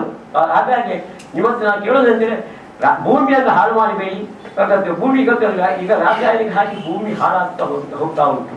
ಆ ಭೂಮಿಯನ್ನು ಹಾಳು ಮಾಡಬೇಡಿ. ಅದನ್ನು ಉಳಿಸಬೇಕಾದ್ರೆ ನಾವು ಇದೇನಂದ್ರೆ ರಾಸಾಯನಿಕ ರಹಿತ ಕೃಷಿಯನ್ನು ಮಾಡಬೇಕು. ಗೊತ್ತಲ್ಲ ಸರ್ಕಾರ ನೋಡಿ ಈಗ ನೋಡಿ ಗೊಬ್ಬರ ಹೇಳ್ತಾ ಉಂಟು, ಯೂರಿಯಾ ಸಿಗ್ತಾ ಇಲ್ಲ ಸರಿ ಸ್ವಾಮಿ, ನನಗೆ ಯಾವ ಯೂರಿಯಾವೂ ಬೇಡ, ಯಾವುದೂ ಬೇಡ ಅಂತ ಹೇಳೋರು. ನನಗೆ ನನ್ನ ಹಟ್ಟಿಯಲ್ಲಿ ಗೊಬ್ಬರ ಆಗ್ತದೆ, ಅದು ನನ್ನ ಗೊತ್ತಿದೆ. ನಿಮ್ಮ ನನಗೆ ಯಾವುದಾದ್ರು ರೋಗಗಳು ಬಂದು ಯಾವುದು ನಿಮ್ಮ ಕೈಲಿಗೆ ಏನಾದ್ರು ರೋಗ ಬಂದರೆ ಏನಾದ್ರು ಇದ್ರೆ ನಮ್ಮ ಹತ್ರ ಬೂಜಿಗಳ ಅಥವಾ ಈಗ ಬೂಜಿ ಅಥವಾ ಅದನ್ನು ಹಾಕೋದ್ರಲ್ಲ. ಮತ್ತೆ ಬೇರೆ ನಾನು ಯಾವ ಕ್ರಿಮಿನಾಶಗಳನ್ನು ಹಾಕ್ತಾ ಇಲ್ಲ. ನಿಮ್ಮ ಯಾಕಂದ್ರೆ ನೀವು ನನಗೆ ಗೌರವ ಕೊಡೋದಕ್ಕಿಂತ ನೀವು ಭತ್ತಕ್ಕೆ ಗೌರವ ಕೊಡಿ. ಅದನ್ನು ನಾವು ಮುಖ್ಯ ಗ್ರಹಿತರಿಗೆ ನಿಮಗೆ ಅದು ಗೊತ್ತಿಲ್ಲ. ಇದರಿಂದ ನಮಗೆ ನಾವು ಮುಂದಿನ ಜನಾಂಗಕ್ಕೆ ಗೊತ್ತಿಲ್ಲ ನಾವು ಒಳ್ಳೆ ಗೊತ್ತಿಲ್ಲ ಒಳ್ಳೆ ನಾವು ಕೊಡ್ಬೋದು ಅಂತ ಹೇಳಿ ನಾನು 2 ಮಾತುಗಳು ಮುಗಿಸ್ತೇನೆ. ನಾನು ಯಾಕಂತ ಹೇಳಿದ್ರೆ ನೋಡಿ, ನಮ್ಮ ಹಳೆ ತಳಿಗಳು ಅದರಿಂದ ಪೌಷ್ಟಿಕಾಂಶಗಳು ನಮ್ಮ ಇದರಲ್ಲಿ ಇಲ್ಲ. ನಿಮಗೆ ಗೊತ್ತಿರ್ಬೋದು, ಯಾವುದೋ ನಿಮ್ಮ ಈಗ IR ಅಥವಾ ಬಾಕಿ ಬೇರೆ ಯಾವುದೂ ಇರ್ಬೋದು, ಯಾವುದಿಷ್ಟು ಸಹ ನಮ್ಮ ಮೊದಲಿನ ಭತ್ತಗಳಿಗೆ ಇದ್ದಂಥ ಶಕ್ತಿ ಇದಕ್ಕಿಲ್ಲ. ನೋಡಿ, ಮತ್ತೊಂದು ರೋಗ ಇಲ್ಲ, ಮುಖ್ಯ ಅದು ಯಾವುದು. ನಾವು ಭತ್ತದ ಕೃಷಿ ಈಗ ಮಾಡೋದಕ್ಕೆ ಹಳೆಯ ತಳಿಗಳಲ್ಲಿ ಅದಕ್ಕೆ ರೋಗ ಇಲ್ಲ. ನೋಡಿ, ನಾನು ಈಗ ಯಾವುದಕ್ಕೂ ರೋಗ ನಾನು ಹಾಕೋದೇ ಇಲ್ಲ. ನೀವು ಈಗ ಬಂದು ನೀವು ನೋಡ್ಬೋದು, ನನ್ನ ಗದ್ದೆಯಲ್ಲಿ ಚೂಚೂ ರೋಗ ಇರ್ಬೋದು, ಆದರೆ ನಾನು ಯಾವುದಕ್ಕೂ ಹಾಕ್ತೇನೆ. ನಾನು ಯಾವುದಕ್ಕೂ ಗೊತ್ತಿಲ್ಲ, ಏನು ಮಾಡಿ ನಿಮ್ಮ ಸರ್ಕಾರ ಹೇಳ್ತದೆ ಅದಕ್ಕೆ ಯಾವುದು ಕೊಟ್ಟರು ನಿಮ್ಮ ಇದು ಮಾಡಿಬಿಟ್ಟು ಯಾವುದೋ ಭತ್ತಕ್ಕೆ ನಿಮ್ಮ ಎಂಥದ್ದು ಎಂಥದ್ದು ಇದು ಕೊಡಬೇಕು ಅಂತ ಹೇಳ್ತಾರೆ, ಗೊತ್ತಲ್ಲ. ಅದನ್ನು ನಾನು ಯಾವುದಕ್ಕೂ ಕೊಡ್ತಿಲ್ಲ, ಯಾವುದೂ ಇಲ್ಲ. ನೋಡಿ, ನಾನು ಏನು ಮಾಡ್ತೇನೆ ಅಂತ ಹೇಳಿದೆ, ಒಂದು ದಿವಸ ಮೊದಲನೇ ದಿವಸ ಅದಕ್ಕೆ ಒಂಚೂರು ಯಾವುದು ಸೆಗಣಿ ಕೊಟ್ಟು ಅದನ್ನು ಗದ್ದೆಗೆ ಹಾಕ್ತೇನೆ, ಗೊತ್ತಿಲ್ಲ. ಅದು ಗದ್ದೆಯಲ್ಲಿ ನೇಜಿ ಬರ್ತದೆ. ನಮ್ಮ ನೇಜಿಗಳು 95% ಯಾವುದು ಗೊತ್ತ ನೇಜಿ ಬರ್ತದೆ. ಹಾಗಾಗಿ ನೋಡಿ, ಅದೇ ವಿಷಯಕ್ಕೆ ಗೊತ್ತಾ, ಮತ್ತೇನಿಲ್ಲ. ನೀವು ಯಾಕಂತ ಹೇಳಿದ್ರೆ ಇದು ಯಾವುದು ನಿಮ್ಮ ನಾವು ಬಂದದ್ದು ಅಕ್ಕವನ್ನೆಲ್ಲ ನಮ್ಮದನ್ನು ಉಳಿಸಿಕೊಳ್ಬೇಕು. ಯಾಕಂತಂದ್ರೆ ನಮ್ಮದನ್ನು ಉಳಿಸಿಕೊಂಡ್ರೆ ಮಾತಾಡ್ತಾರೆ. ಯಾಕಂತಂದ್ರೆ ನಮ್ಮದ್ರಲ್ಲಿ ಆ ಭೂಮಿಗೆ ಅಂತ ಶಕ್ತಿ ನಮ್ಮದು ಅದರಲ್ಲಿ ಉಳಿತದೆ, ಗೊತ್ತಲ್ಲ. ಆ ಭತ್ತಕ್ಕೆ ಅದಕ್ಕೆ ಯಾವುದು ನಮ್ಮ ಜಾಗದಲ್ಲಿ ಇದ್ದಂತ ನೋಡಿ, ನೀವು ಮತ್ತೊಂದು ಕಡೆಗಳಿಗೆ ಹೋದ್ರೆ ನನಗೆ ಆಗ್ತದೆ ಅಂತ ಹೇಳಿದ್ರೆ ಇದಕ್ಕೆ ಸಲುವಾಗಿ ನೀವು ಹೇಳೋದು ಅಂತ ಹೇಳಿದ್ರೆ ಇದು ಮುಖ್ಯ. ಗೊತ್ತಿಲ್ಲ, ಹಳೆದಳಿಗಳು ಇದು ಇದ್ದಷ್ಟು ಹೊಸದಳಿಗಳಿಗೆ ರೋಗ ಖಂಡಿತ ಯಾವಾಗಲೂ ಗೊತ್ತಲ್ಲ. ಹೊಸದಳಿಗೆ ಅದಕ್ಕೆ ಆಹಾರ ಜಾಸ್ತಿ ಕೊಡ್ತಾರೆ ಹೋಗ್ತದೆ, ಆದರೆ ಅದಕ್ಕೆ ರೋಗವು ಸಹ ಅಷ್ಟೇ ಉಂಟು. ಅದಕ್ಕೆ ನೀವು ತಿಂಡಿಗೆ ಹಾಕಲು ಜಾಸ್ತಿ ಬೇಕಾಗ್ತದೆ.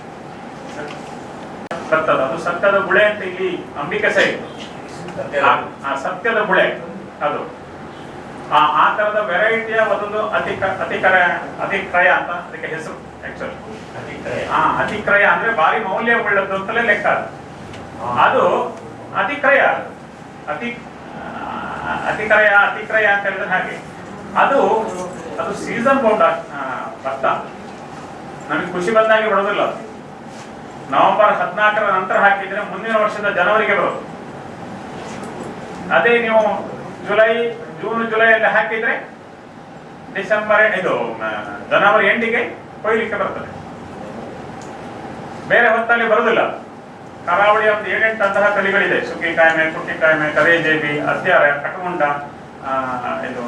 PTB 20. ಸೊ ಈ ತರದ ವೆರೈಟಿಗಳು ನೀವು ಹಾಸನದಲ್ಲಿ ಹಾಕಿ, ಹಾಸನ ಕೊಡಾಗಿ ಹಾಕಿದ್ರೆ ತೆನೆ ಇದು ಮಾತ್ರ ಬರ್ತದೆ. ಎಷ್ಟು 10 ಫೀಟ್, 12 ಫೀಟ್, 15 ಫೀಟ್ ಆಗಿ ಪುನಃ ಅಡ್ಡ ಬೀಳ್ತದೆ. ಪುನಃ ಅದರಲ್ಲಿ ಕೂಳೆ ಬರ್ತದೆ, ತೆನೆ ಬರೋದಿಲ್ಲ. ಅದು ಸಮಯ ಬೇಡ. ಅದು ಕರಾವಳಿಯ ಇಲ್ಲಿಯೇ ಕೆಲಸ. ಹಾಗೆ ನಾವು ಸಾಧಾರಣ ದೇಶದ ಎಲ್ಲ ಕಡೆ ಇದು ಮಾಡ್ಕೊಂಡು ಹಾಕಿದ್ದೇವೆ, ಬರ್ತದೆ. ಆದ್ರೆ ಕ್ವಾಲಿಟಿ ಮಟ್ಟದಲ್ಲಿ ನಮ್ಮ ಊರಿಗೆ ಹೋಲಿಸಿದ್ದಲ್ಲ. ವೆರೈಟಿಗೆ ಓಕೆ. ಹಾಗೇನೆ ಕಣ್ವ ಇರ್ಬೋದು, ನಿಮ್ಮ ಇದರದ್ದು ಯಾವುದು ಕರಿದಡಿ, ಗುಲ್ವಾಡಿ ಸಣ್ಣ. ನೋಡಿ, ಗುಲ್ವಾಡಿ ಸಣ್ಣ ಅದೊಂದು GI ಇಂಡೆಕ್ಸ್ ಆಗಿರುವಂತಹ ವೆರೈಟಿ ಇದೆ. ಬಟ್ ನಮ್ಗೆ ಈಗ ಬರುವಂತ ರಿಪೋರ್ಟ್ ಏನಂತಂದ್ರೆ ಅದನ್ನು ಸಹ ತಳಿ ಉಳಿಸ್ಕೊಳ್ಳಿಕ್ಕೆ ಆಗ್ತಾ ಇಲ್ಲ ಅಂತ. ಎಲ್ಲಿ ಆ ಗುಲ್ವಾಡಿಯಲ್ಲಿ ಕೂಡ ಅಲ್ಲಿಯೂ ಇಲ್ಲ ಅಂತ ಹೇಳ್ತಾರೆ. ಅದು ನೀರು ದೋಸೆಗೆ ಫಸ್ಟ್ ಕ್ಲಾಸ್. ಸಾಧಾರಣ ಎಷ್ಟು ನೀರು ಹಾಕಿದ್ರೆ ಸಹ ಕಲ್ಲಿಂದ ಹೇಳ್ತದೆ. ಮತ್ತು ಅದೊಂದು ಒಂದು ರೀತಿಯ ಪರಿಮಾಣ ಸೆಂಟೆಡ್ ಮತ್ತು ಪರಿಮಾಣ ಇದೆ. ನಮ್ಮ ಕಳಮೆ ಮೂಲವ್ಯಾಧಿಗೆ ಆಗುವಂಥದ್ದು, ಸಾರೆ, ಅದು ತುಂಬಾ ಅಂದ್ರೆ ಅದಕ್ಕೆ ಆ ಗದ್ದೆಗೆ ಗೊಬ್ಬರ ಇರಬಾರ್ದು. ಅಂದ್ರೆ ನೀವು ಬಾಣ ಕೊಟ್ಟು ಅಂತ ಹೇಳಿದಂತ ಅಂತ ಜಾಗದಲ್ಲಿ ಅಥವಾ ಕುಮೇರು ಅಂತ ಪ್ರದೇಶದಲ್ಲಿ ಬಿತ್ತಿ ಬೆಳೀತಿರುವಂತಹ ಕಪ್ಪು ಭತ್ತದ ಕೆಂಪು ಅಕ್ಕಿಯ ತಳಿ. ಸೊ ಇಂತಹ ವೈವಿಧ್ಯಗಳು ಇದೆ. ಈ ತರದ ಅಕ್ಕಿಗೆ ಮಹತ್ವ ಕೊಡಿಸುವಂತದನ್ನು ಮಾಡುವಂಥದ್ದು ನಮ್ಮೆಲ್ಲ ಕೆಲಸ. ಮತ್ತೆ ಈ ವಿಷಯದಲ್ಲಿ ಹೇಳ್ತಾರೆ, ನೀವುಗಳು ಇಷ್ಟು ಪ್ರಯತ್ನ ಮಾಡಿದ್ದರಿಂದ ಇದು ಹೊರಗೆ ಬಂದಿದೆ. ಈ ನಮ್ಮ ತಂದೆಯವರ ಇದೇನಿದೆ, ಹೇಗೆ ಪಂಡ್ರೆಯವರಿದ್ದಾರೆ ಅಥವಾ ಇಲ್ಲಿ ಸುಮಾರು ಎಲ್ಲ ಮೇನ್ ಇದರ ಪತ್ರಿಕೆಗಳು ನಮಗೆ ಗುರುತಿಸಿದ್ದಾರೆ, ಇಂತಹ ವಿಷಯಗಳನ್ನ ಹಾಕಿದ್ದಾರೆ. ಅದರಿಂದ ಅದು ಹೊರಗಡೆ ಬಂದಿದೆ. ಇಲ್ಲರೂ ಯಾವತ್ತೂ ಕೂಡ ಅದು ಆಕ್ಚುಲ್ ನನಗೆ ಕಾಣ್ತಾ ಇಲ್ಲ. ನಾವು ಮೌಲ್ಯ ಕೊಟ್ಟದ್ದು ಕಡಿಮೆ ಆದ್ದರಿಂದ ಮಾತ್ರ ಭತ್ತಕ್ಕೆ ಇವತ್ತು ಭತ್ತ ಬೆಳೆಯಲಿಕ್ಕೆ ಹೋಗುದಿಲ್ಲ. 1 kg 300 ಆಗ್ಲಿ, ನಾವು ಟ್ಯಾರೆಸ್ ನಲ್ಲಿ ತಗಡಿನ ಮೇಲೆ ಸಹ ಬೆಳೆಸಲಿಕ್ಕೆ ಮಾಡ್ತಾರೆ. ಕನಿಲ ಮಾಡಿದಾಗ ಅದು ಮಾಡೇ ಮಾಡ್ತಾರೆ. ಇದರಲ್ಲಿ ಏನು ಇದಂತ ಹೇಳಿದ್ರೆ ಭತ್ತ ಮಾತ್ರ ನೀರು ಮಾಡ್ತದೆ. ಭತ್ತ ನೀರು ಬೇಡುವ ಬೆಳೆ ಅಲ್ಲ, ನೀರು ಮಾಡುವ ಬೆಳೆ. ಘಟ್ಟ ಪ್ರದೇಶದಲ್ಲಿ ಗೊತ್ತಿಲ್ಲ, ಯಾಕಂದ್ರೆ ಅಲ್ಲಿ ಅಡಿಯ ಹವಾಮಾನಲ್ಲಿ ಗೊತ್ತಿಲ್ಲ. ಆದ್ರೆ ಇಲ್ಲಿಯ ಇದರಲ್ಲಿ ಭತ್ತ ಮಾತ್ರ ನೀರು ಮಾಡೋದು, ಬೇರೆ ಎಲ್ಲವೂ ನೀರು ಬೇಡದೆ. ಸರ್, ಈಗ ಎಷ್ಟು ವೆರೈಟಿ ಹಲಸು ಮತ್ತೆ ಮಾವು ಇದೆ, ಸ್ವಲ್ಪ ಅದರ ಬಗ್ಗೆ ಹೇಳ್ತೇವೆ. ಭತ್ತದಿಂದ ಇನ್ನೊಂದು ನಮ್ಮ ಹತ್ರ ನಾವೀಗ ಬೆಳೆಯುವಂತ ಸುಮಾರು ಒಂದು 200ರಷ್ಟು ವೆರೈಟಿಗಳು ನಮ್ಮಲ್ಲಿ ಇದೆ. 4 ಬರ್ತದೆ, ಒಂದು 4 ಹೋಗ್ತದೆ. ಅಂದ್ರೆ ಅದು ವಾತಾವರಣಕ್ಕೋಸ್ಕರ ಅಲ್ಲ, ಅದನ್ನ ಹೇಳ್ತಾನೆ. ಈ ಇಷ್ಟು ತಳಿಗಳನ್ನ ಪ್ರತಿ ವರ್ಷ ಹಠ ಹಿಡಿದು ಬೆಳೆಸಿದ್ರೆ ಮಾತ್ರ, ಅದು ಐಡೆಂಟಿಫಿಕೇಶನ್ ಗೊತ್ತಾಗಿ ಬೆಳೆಸಿದ್ರೆ ಮಾತ್ರ ಭತ್ತ ಉಳಿತದೆ ಆ ತಳಿ.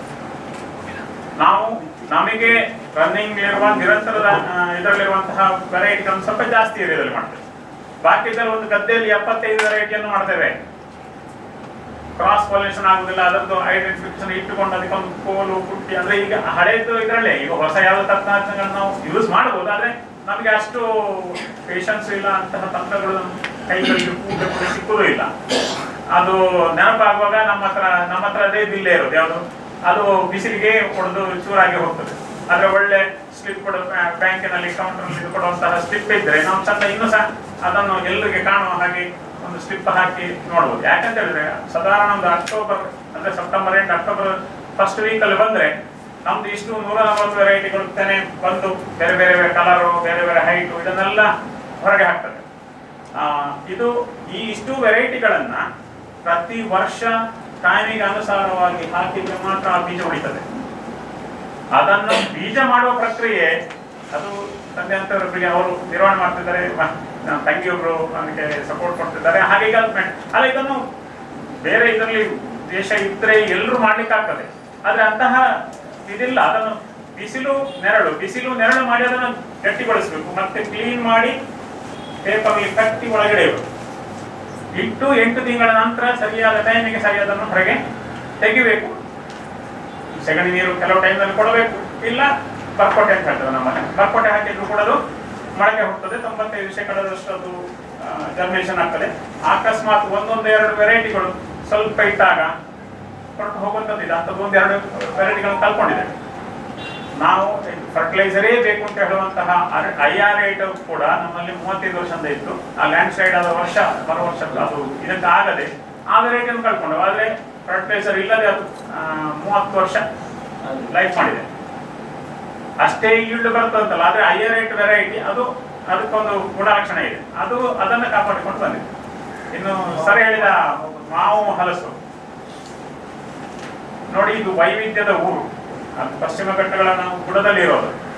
ಸೊ ನಮ್ಮಲ್ಲಿ ಇರುವಂತದ್ದು ಯಾವುದು ಕೂಡ ಗ್ರಾಫ್ಟೆಡ್ ವೆರೈಟಿಗಳಲ್ಲ. ತಿಂದುಗುಡಿಸಿದ ಗೊರಟುಗಳಲ್ಲಿ ಸುಮಾರು ವರ್ಷಗಳಿಂದ ನಮ್ಮ ಅಜ್ಜನ ಕಾಲದಿಂದ ಹುಟ್ಟಿದಂತಹ ಮಾವಿನ ಮರಗಳು ಇದ್ದಾವೆ. ಕಾಟು ಮಾವಿನ ಮರಗಳು ಸುಮಾರು 80 ವೆರೈಟಿ ಕಾಟು ಮಾವು ಇದೆ. ಅದು ಇಷ್ಟು ಸಣ್ಣದಿಂದ ತೊಡಗಿ ಇಂಥ ಸೈಜಿನ ಒಂದು ಇದು ಸಹ ಇದೆ. ಅದು ಬೇರೆ ಬೇರೆ ಪ್ರಕೃತಿಯ ಇದರಿಂದಾಗಿ ಹಾಳು ಬೇರೆ ಬೇರೆ ರೀತಿಯಲ್ಲಿ ಆಗ್ತದೆ. ಅದರೊಳಗೆ ಒಳ್ಳೇದು ಆಗ್ತದೆ. ಮಂಗಗಳು ತಿಂದು ಹೋದ್ರೆ 4 ತೆಂಗಿನಕಾಯಿ ಉಳಿತು ಅಲ್ಲ. ಇದು ನಾವು ಕಂಡುಕೊಂಡದ್ದು. ಆಕ್ಚುಲಿ ನಾವೇನು ಇದು ಮಾಡಿದ್ದೇವೆ ಈ ಸದ್ಯದಲ್ಲಿ ನಮಗೆ ಮನೆಯಲ್ಲಿ 4 ಬಾಳೆಗೊನೆ ಸಿಕ್ಕಿತ್ತು. ಯಾಕೆ ಅಂತ ಹೇಳಿದ್ರೆ ಮಾವಿನ ಹಣ್ಣು ಆಗಾಯ್ತು.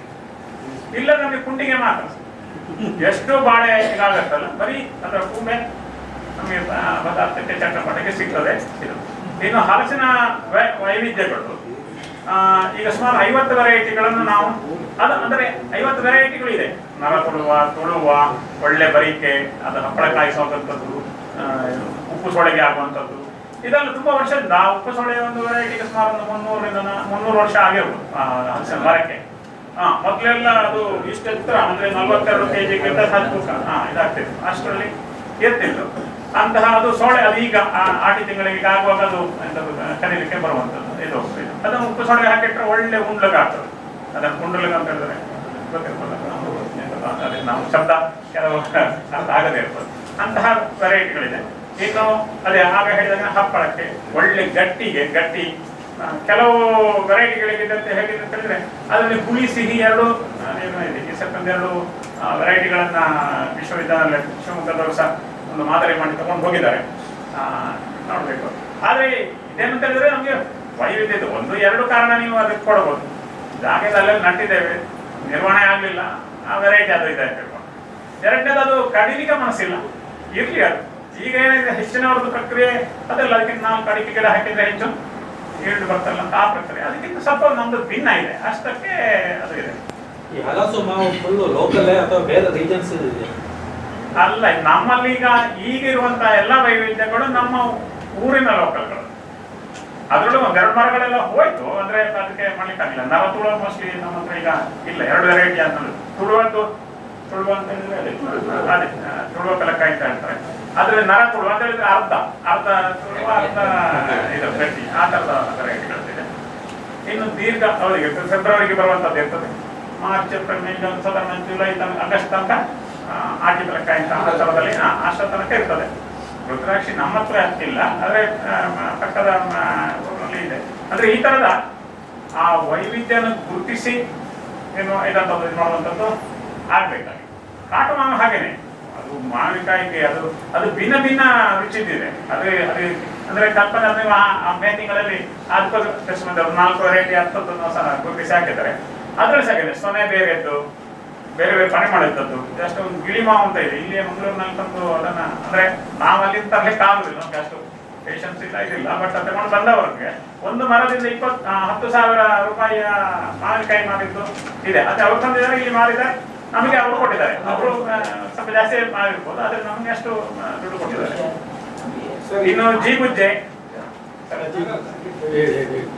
ಜೀಗುಜ್ಜೆ ಮತ್ತೆ ಪೇರಳೆಗಳು, ಮತ್ತೆ ಲಿಂಬೆ, ಇದು ಮತ್ತೆ ಮದ್ದಿನ ಸುಮಾರು ಗಿಡಗಳು, ಇದನ್ನೆಲ್ಲ ನಾವು ಅದು ಸಹಜವಾಗಿ ಬೆಳಿತೇವೆ. ಮತ್ತೆ ಮನೆಯ ಎಲ್ಲಾ ತರಕಾರಿಗಳು ಹೆಚ್ಚಿನ, ಅಂದ್ರೆ ಅಲ್ಲಿ ಮನೇಲಿ ನಮ್ದು 2 ಜಮೀನಿದೆ. ಈಚೆ ಬದಿಯ ಮನೆಯಲ್ಲಿ ನಾವು ಸ್ವಲ್ಪ ಈಗ ಏನು ಸ್ವಲ್ಪ ಆಶ್ರಯಿಸಿದ್ದೇವೆ. ಅಂದ್ರೆ ನವಿಲುಗಳ ಮತ್ತು ಮಂಗಗಳ ಇದು ನಮ್ಗೆ ಸಾಧ್ಯ ಇಲ್ಲದಷ್ಟು ನಮ್ಮನ್ನು ಹಾಳು ಮಾಡ್ತದೆ. ಯಾಕಂದ್ರೆ 2 ಕಾರಣ ಇರ್ಬೋದು ಅಲ್ಲಿ.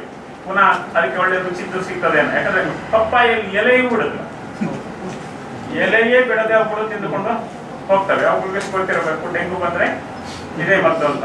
ನಾನು ಬದುಕಿದ್ದ ಹಾಗೇನೆ, ನಾನು ಡೆಂಗು ಆದಾಗ ಪಪ್ಪಾಯ ಹಣ್ಣಿನಲ್ಲೇ ಬದುಕಿರ್ತದೆ. ಸೊ ಇದು ಇದರಲ್ಲಿ ಜೀಗುಜ್ಜೆಯನ್ನು ಬಿಡುದಿಲ್ಲ. ಮತ್ತೆ ಕಡಮ, ಇದು ಹಂದಿ, ಕಾಡಂದಿ, ಲಾಸ್ಟ್ ವರ್ಷದಿಂದ ಆನೆ ಬರ್ಲಿಕ್ಕೆ ಶುರುವಾಗಿದೆ. ಸೊ ಇದೆಲ್ಲ ಏನಕ್ಕಂದ್ರೆ ರೈತರಿಗೆ ಆಕ್ಚುಲ್ ನಾವು ಹೇಳುದು ಇಲ್ಲಿ ನಿಮ್ಮ ಒಂದು ತಂಡ ಏನಿದೆ ಇದು ಸ್ವಲ್ಪ ರೈತರ ಮಟ್ಟಕ್ಕೆ ಒಂದು ಇದು ಕೊಡ್ತದೆ. ಅಂದ್ರೆ ಎಲ್ಲ ಕೊಟ್ಟಿದ್ರಿ, ಕೊಡ್ಲಿಲ್ಲ ಅಂತಲ್ಲ, ಆದ್ರೆ ಸರ್ಕಾರದ ಕೆಲಸ ಆಗುದಿಲ್ಲ, ಡಿಪಾರ್ಟ್ಮೆಂಟ್ಗಳಿಂದ ಕೆಲಸ ಆಗುದಿಲ್ಲ. ಆಕ್ಚುಲ್ ನೋಡಿ, ಈಗ ವನ್ಯಜೀವಿ ಇಲಾಖೆ ಇದ್ರೆ ನಾವು ಹೇಗೆ ನಾವು ಇನ್ನೊಂದು ಕಡೆಗೆ ಹೋಗಬಾರ್ದು, ಅವ್ರದ್ದು ಅಂದ್ರೆ ಅವರ ನಿರ್ವಹಣೆ ಮಾಡುವಂತಹ ಏರಿಯಾದಿಂದ ಆ ವ್ಯಕ್ತಿಗಳು ಈಚೆ ಬರಬಾರ್ದು. ಅದಕ್ಕೆ ಸೂಕ್ತವಾಗಿ ಅಲ್ಲಿ ಬೆಳೆ ಬೆಳಿಬೇಕು. ಅಲ್ಲಿ ಅವರು ಒಂದು ಸರೌಂಡಿಂಗ್ ನಲ್ಲಿ ಸಣ್ಣ ಇದನ್ನು ಹಾಕೊಂಡು 300 ಎಕರೆಯಲ್ಲಿ ಆದ್ರೂ ಅವರೇ ಅಲ್ಲಿ ಇದ್ದುಕೊಂಡು ಜೀವನ ಮಾಡಿಕೊಂಡು ಅದನ್ನ ಕಂಪ್ಲೀಟ್ ಒಂದು 3-4 ವರ್ಷ ಸದೃಢವಾಗಿ, ಅದು ಜೀಗುಜ್ಜೆ ಇರ್ಬೋದು, ವೆರೈಟಿ ಹಣ್ಣುಗಳ ಕಾಡಾಗಿ ಮಾಡಬೇಕು. ಅನಂತರದಲ್ಲಿ ಅದನ್ನ ಬೇಲಿ ತೆಗೆದು ಈಚೆಗೆ ಹೋಗ್ಬೇಕು. ಅದರಲ್ಲಿ ಪ್ರಾಣಿಗಳು ಬಂದು ತಿಂದು ಹೋಗುವ ಹಾಗೆ ವ್ಯವಸ್ಥೆ ಮಾಡಬೇಕು. ಅಂದ್ರೆ ಅವರು ಕೂಡ ಅವರ ಏರಿಯಾದಲ್ಲಿ ಕೃಷಿ ಮಾಡಬೇಕು. ಅವರು ಕೃಷಿ ಮಾಡದೆ ಹೋದ್ರೆ ಇಲ್ಲಿ ಇದ್ದ ಸ್ವಲ್ಪ ಸ್ವಲ್ಪ ಕೃಷಿ ಕೂಡ ಸಂಪೂರ್ಣ ನಾಶ ಆಗ್ತದೆ. ಈಗ ಎಷ್ಟೋ ಕಾಡಾನೆಗಳ ಹಾವಳಿಗಳಾಗಿ ನಮ್ಗೆ ನಿಜವಾಗಿ ನಿನ್ನೊಬ್ಬರದ್ದು ರೈತರು ಬೇಜಾರಾಯಿತು. ಅಂದ್ರೆ ಈ ತರದ ಬೇಜಾರುವಿಕೆಯನ್ನ ರೈತರಿಗೆ ಹುಟ್ಟಿಸಬಾರ್ದು. ಅವರ ಉತ್ಸಾಹವನ್ನ ವೃದ್ಧಿ ಮಾಡಿಸುವ ಕೆಲಸವನ್ನ ನೀವೆಲ್ಲರೂ ಮಾಡ್ಬೇಕು ಅಂತ ನಮ್ಗೆ ನಾವು ಇರೋದು. ಮಾಡ್ಕೊಳ್ತೇವೆ, ಗಟ್ಟಿಗೊಳ್ತೇವೆ ಎಲ್ಲ ಹೌದು, ಆದ್ರೆ ಸಾಕು ಅಲ್ಲಿ ಸರಿಯಾದ ಪ್ರಾಪರ್ ಬಂಡಿಂಗ್, ಅದಕ್ಕೆ ಬೇಕಾದಂತಹ ಆಹಾರವನ್ನು ಕೊಡಿಸಿಕೊಡುವಂತಹ ವ್ಯವಸ್ಥೆ. ಇವತ್ತು ಆಹಾರ ಏನು ಇದೆಲ್ಲ ಲಭ್ಯ ಉಂಟು, ಸರ್ಕಾರ ಹತ್ರ ಉಂಟು, ಇದಕ್ಕ ಉಂಟು, ಇದಕ್ಕೆಲ್ಲ ಮಾಡುವಂಥದ್ದನ್ನು ಆಚೆಗೆ ಒಮ್ಮೆ ಕೊಡಿಸುವಂಥದ್ದು ಮಾಡಬೇಕು. ಇಲ್ಲದಿದ್ದರೆ ಈ ಸಂಘರ್ಷಗಳು ಮತ್ತೆ ಭಿನ್ನತೆಗೆ ಹೋಗ್ತದೆ. ಮತ್ತೆ ರೈತನಿಗೆ ಅಲ್ಲ ಅಂತ ಹೇಳ್ತಾರೆ. ಇಲ್ಲ, ಅವರು ಅಂತ ಹೇಳುವಂತಹ ವಾಕ್ಯ ಇವರಿಗೂ ಬರಬೇಕು. ಸರ್, ಇದು ನಿಮ್ಮ ಎಷ್ಟು ವೆರೈಟಿಯ ಭತ್ತಗಳನ್ನು ಮಾರುಕಟ್ಟೆಗೆ ಒಂದು ಏನಾಗಿದೆ ನಮಗೆ ಈಗಕ್ಕೆ, ಅಂದ್ರೆ ಒಂದು 10 ವರ್ಷ ಹಿಂದೆ ತನಕ ನಾವು ಮಾರುಕಟ್ಟೆಗೆ ಕೆಲವು ವೆರೈಟಿಗಳನ್ನು ತರ್ತಾ ಇದ್ವಿ. ಈಗ ಮನೆಯಿಂದನೇ ತಗೊಂಡು ಹೋಗ್ತೇವೆ. ಮತ್ತೆ ನಮ್ಮಲ್ಲಿ ಹಲ್ಲರು ನಮ್ಮ ಮನೆಯಲ್ಲೇ ಇರೋದ್ರಿಂದ ಎಲ್ಲ ವೆರೈಟಿನ ಮಾಡ್ತೇವೆ. ಆದ್ರೆ ಈ 200 ಸಾಧಾರಣ 30 ವೆರೈಟಿಗಳನ್ನು ನಾವು ಸಪರೇಟ್ ಇರ್ತದೆ. ಅದಕ್ಕೆ ಪರ್ಟಿಕ್ಯುಲರ್ ಕೇಳ್ತಾರೆ, ನಮ್ಮ ಸ್ವಲ್ಪ ನೇರಳೆ ಆಕ್ಟಿವೇಟ್ ಮಾತ್ರ. ಬಟ್ ನಾವು ಅದರಲ್ಲಿ ಮಣಿಪುರಿ, ಮುತ್ತು ಮತ್ತೆ ಪರಿಮಳ ಅಂತ 3 ವೆರೈಟಿಗಳನ್ನ ಹೆಚ್ಚಾಗಿ ಗುರುತಿಸಿ ಅದನ್ನ ಆ ವೆರೈಟಿಗಳು ಒಟ್ಟೊಟ್ಟಿಗೆ ಹಾಕಿ ಮಾಡ್ತೇವೆ. ಅವ್ರು ಹೇಳಿದ ರೇಟ್ ಕೊಡ್ತಾರೆ, ಬಟ್ ನಮಗೆ ಮುಜುಗರ ಆಗ್ತದೆ, ನಾವು ಅಷ್ಟು ಕೊಡ್ಬೇಕು, ರೇಟ್ ತಗೊಳ್ಬೇಕಂತ ಹೇಳುವಂತ ಇದೆ. ಹಾಗೆ ಅದು ಇನ್ನು ಅತಿ ಕ್ರಯದ ಇದು ಕೇಳ್ತಾರೆ. ಇನ್ನು ಕುಚ್ಚಲಕ್ಕಿದ್ದು ಅಂತ ಹೇಳಿ ಬಂದ ಇದ್ರಲ್ಲಿ ಒಂದು 7-8 ಈ ಸೀಸನ್ ಮೌಂಡಿನ ವೆರೈಟಿಗಳಿದೆ, ಸುಗ್ಗಿದ್ದು, ಅದನ್ನ ಇಡ್ತೇವೆ. ಬೆಳ್ತಿಗೆದ್ದು ಕೇಳ್ತಾರೆ, ಆಗ ಬೆಳ್ತಿಗೆ ರಾಜಕಮ್ಮೆ, ಮಸೂರಿ, ಗಂಧಸಾಲೆ, ಅದು ನಿಮಗೆ ಪಲಾವು ಬಟ್ಟೆ ಬೇಕಲ್ಲ ಮಾಡಿ. ಗಂಧಸಾಲೆ ನಾವು ಅಷ್ಟೇ ಪಾಯಸ, ಪಲಾವು ಇಂಥದಕ್ಕೆ ಯೂಸ್ ಮಾಡ್ತೇವೆ. ಇನ್ನು ಇತರ ಇದೆಲ್ಲ ಇದು ಅದು ದೋಸೆಗಳಿಗೆ, ದೋಸೆ ಐಟಮ್ಗಳಿಗೆ ಇರ್ತದೆ. ಆಕ್ಚುಲಿ ಒಬ್ರು ಇವರೇ ಅವರು ದೋಸೆ ಕಂಪೆನಿಯವರು, ದೋಸೆ ಮಾಡುವ ಬಂಧದ ಕಂಪೆನಿಯವರು, ಅವರು ಅದನ್ನು ಹುಡ್ಕೊಂಡು ಬಂದಿದ್ರು. ಅವರು ಹೇಳಿದ್ರು ಹಳೆ ರಾಜಕಾರಣೆ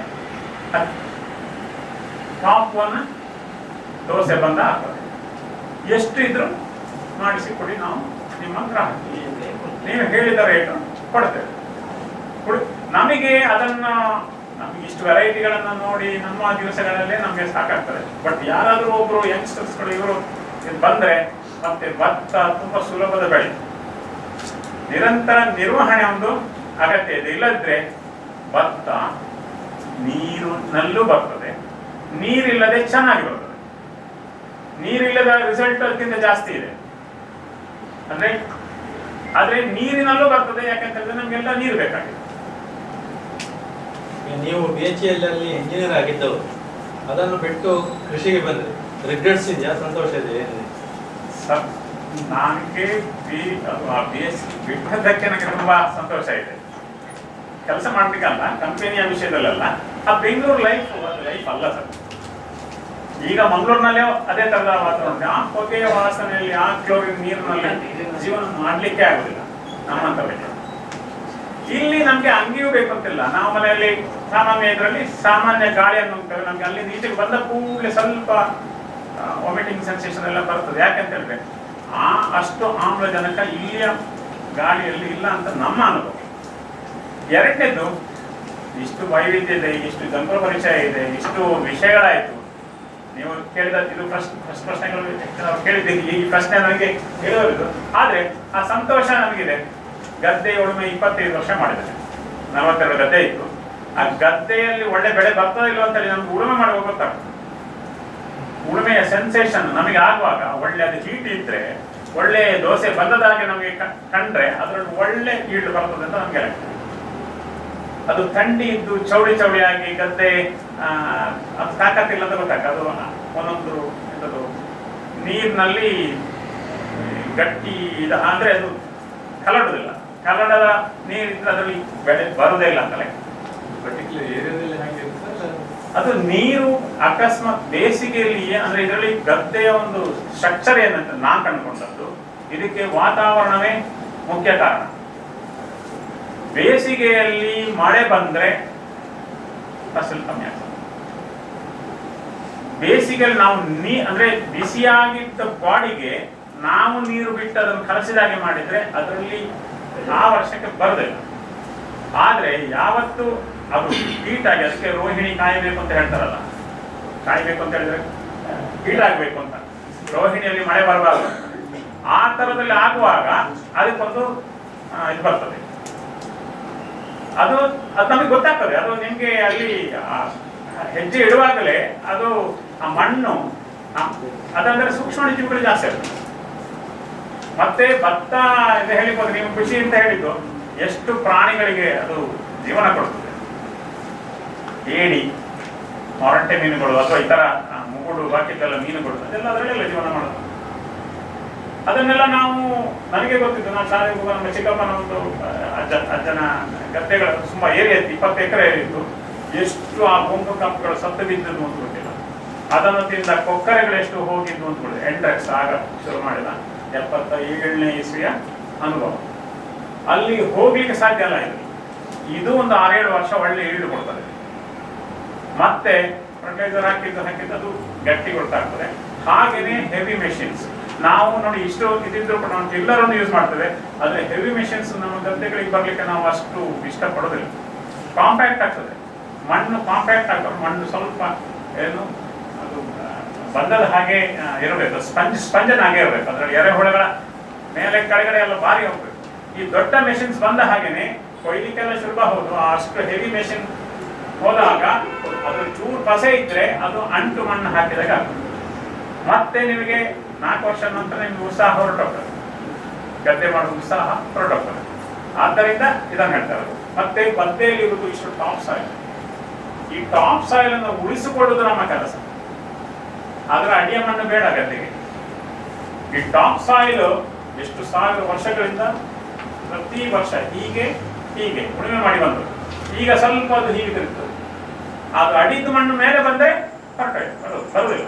ನೀವು ಒಂದು ಕಟ್ಟ ಪುಣಿಯನ್ನು ನೀವು ಬಿಚ್ಚಿ ಅಲ್ಲಿ ಗದ್ದೆ ಮಾಡ್ಲಿಕ್ಕೆ ಹೋಗಿ ಅಲ್ಲಿ ಮತ್ತೆ ಇಳ್ಳು ಪಕ್ಕ ಬರೋದಿಲ್ಲ. ಒಂದು 20 ವರ್ಷ ಬೇಕು ಹಾಕಿ ಗೊಬ್ಬರ ಹಾಕಿ ಹಾಕಿ ಹಾಕಿ. ಇದು ನಾವು ಕಂಡುಕೊಂಡ ವಿಷಯಗಳು ನಮಗೆ ಅದು ಅನುಭವದಲ್ಲಿ ಬಂದದ್ದು.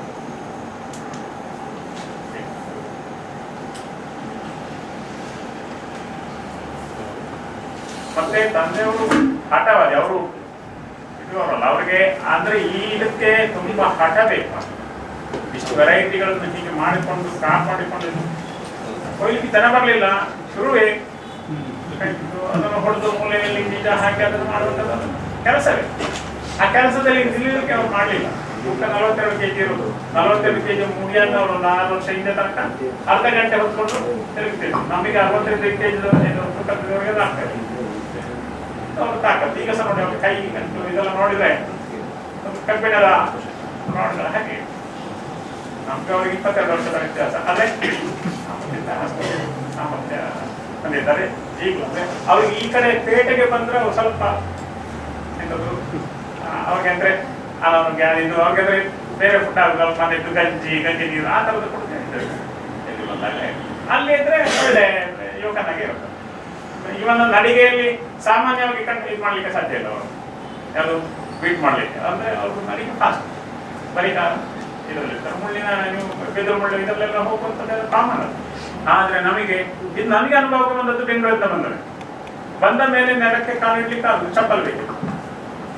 ಸ್ವಲ್ಪ ಅಭ್ಯಾಸ ಆಯಿತು. ಆನಂತರ ಚಪ್ಪಲ್ ಇಲ್ಲದೆ ಸುಮಾರು ಸಮಯ ಇತ್ತು. ಮತ್ತೆ ಪುನಃ ಪೇಟೆ ಬಂದು ಮತ್ತೆ ಆಚೆ ಹೋದ ಮೇಲೆ ಚಪ್ಪಲ್ ಶುರು ಮಾಡಿದ್ಮೇಲೆ ಈ ಕಾಲಿಡ್ಲಿಕ್ಕೆ ಚಪ್ಪಲ್ ಇಲ್ಲದೆ ಗೊತ್ತಿಲ್ಲ. ಅಷ್ಟು ಅಂದ್ರೆ ನಮ್ಮ ಅವ್ರ ಕಾಲು ಇಷ್ಟು ದಪ್ಪ ಇದೆ, ಚಪ್ಪಲಿಗಿಂತ ದಪ್ಪ ಅಡಿ ಇದು ಕಾಲು.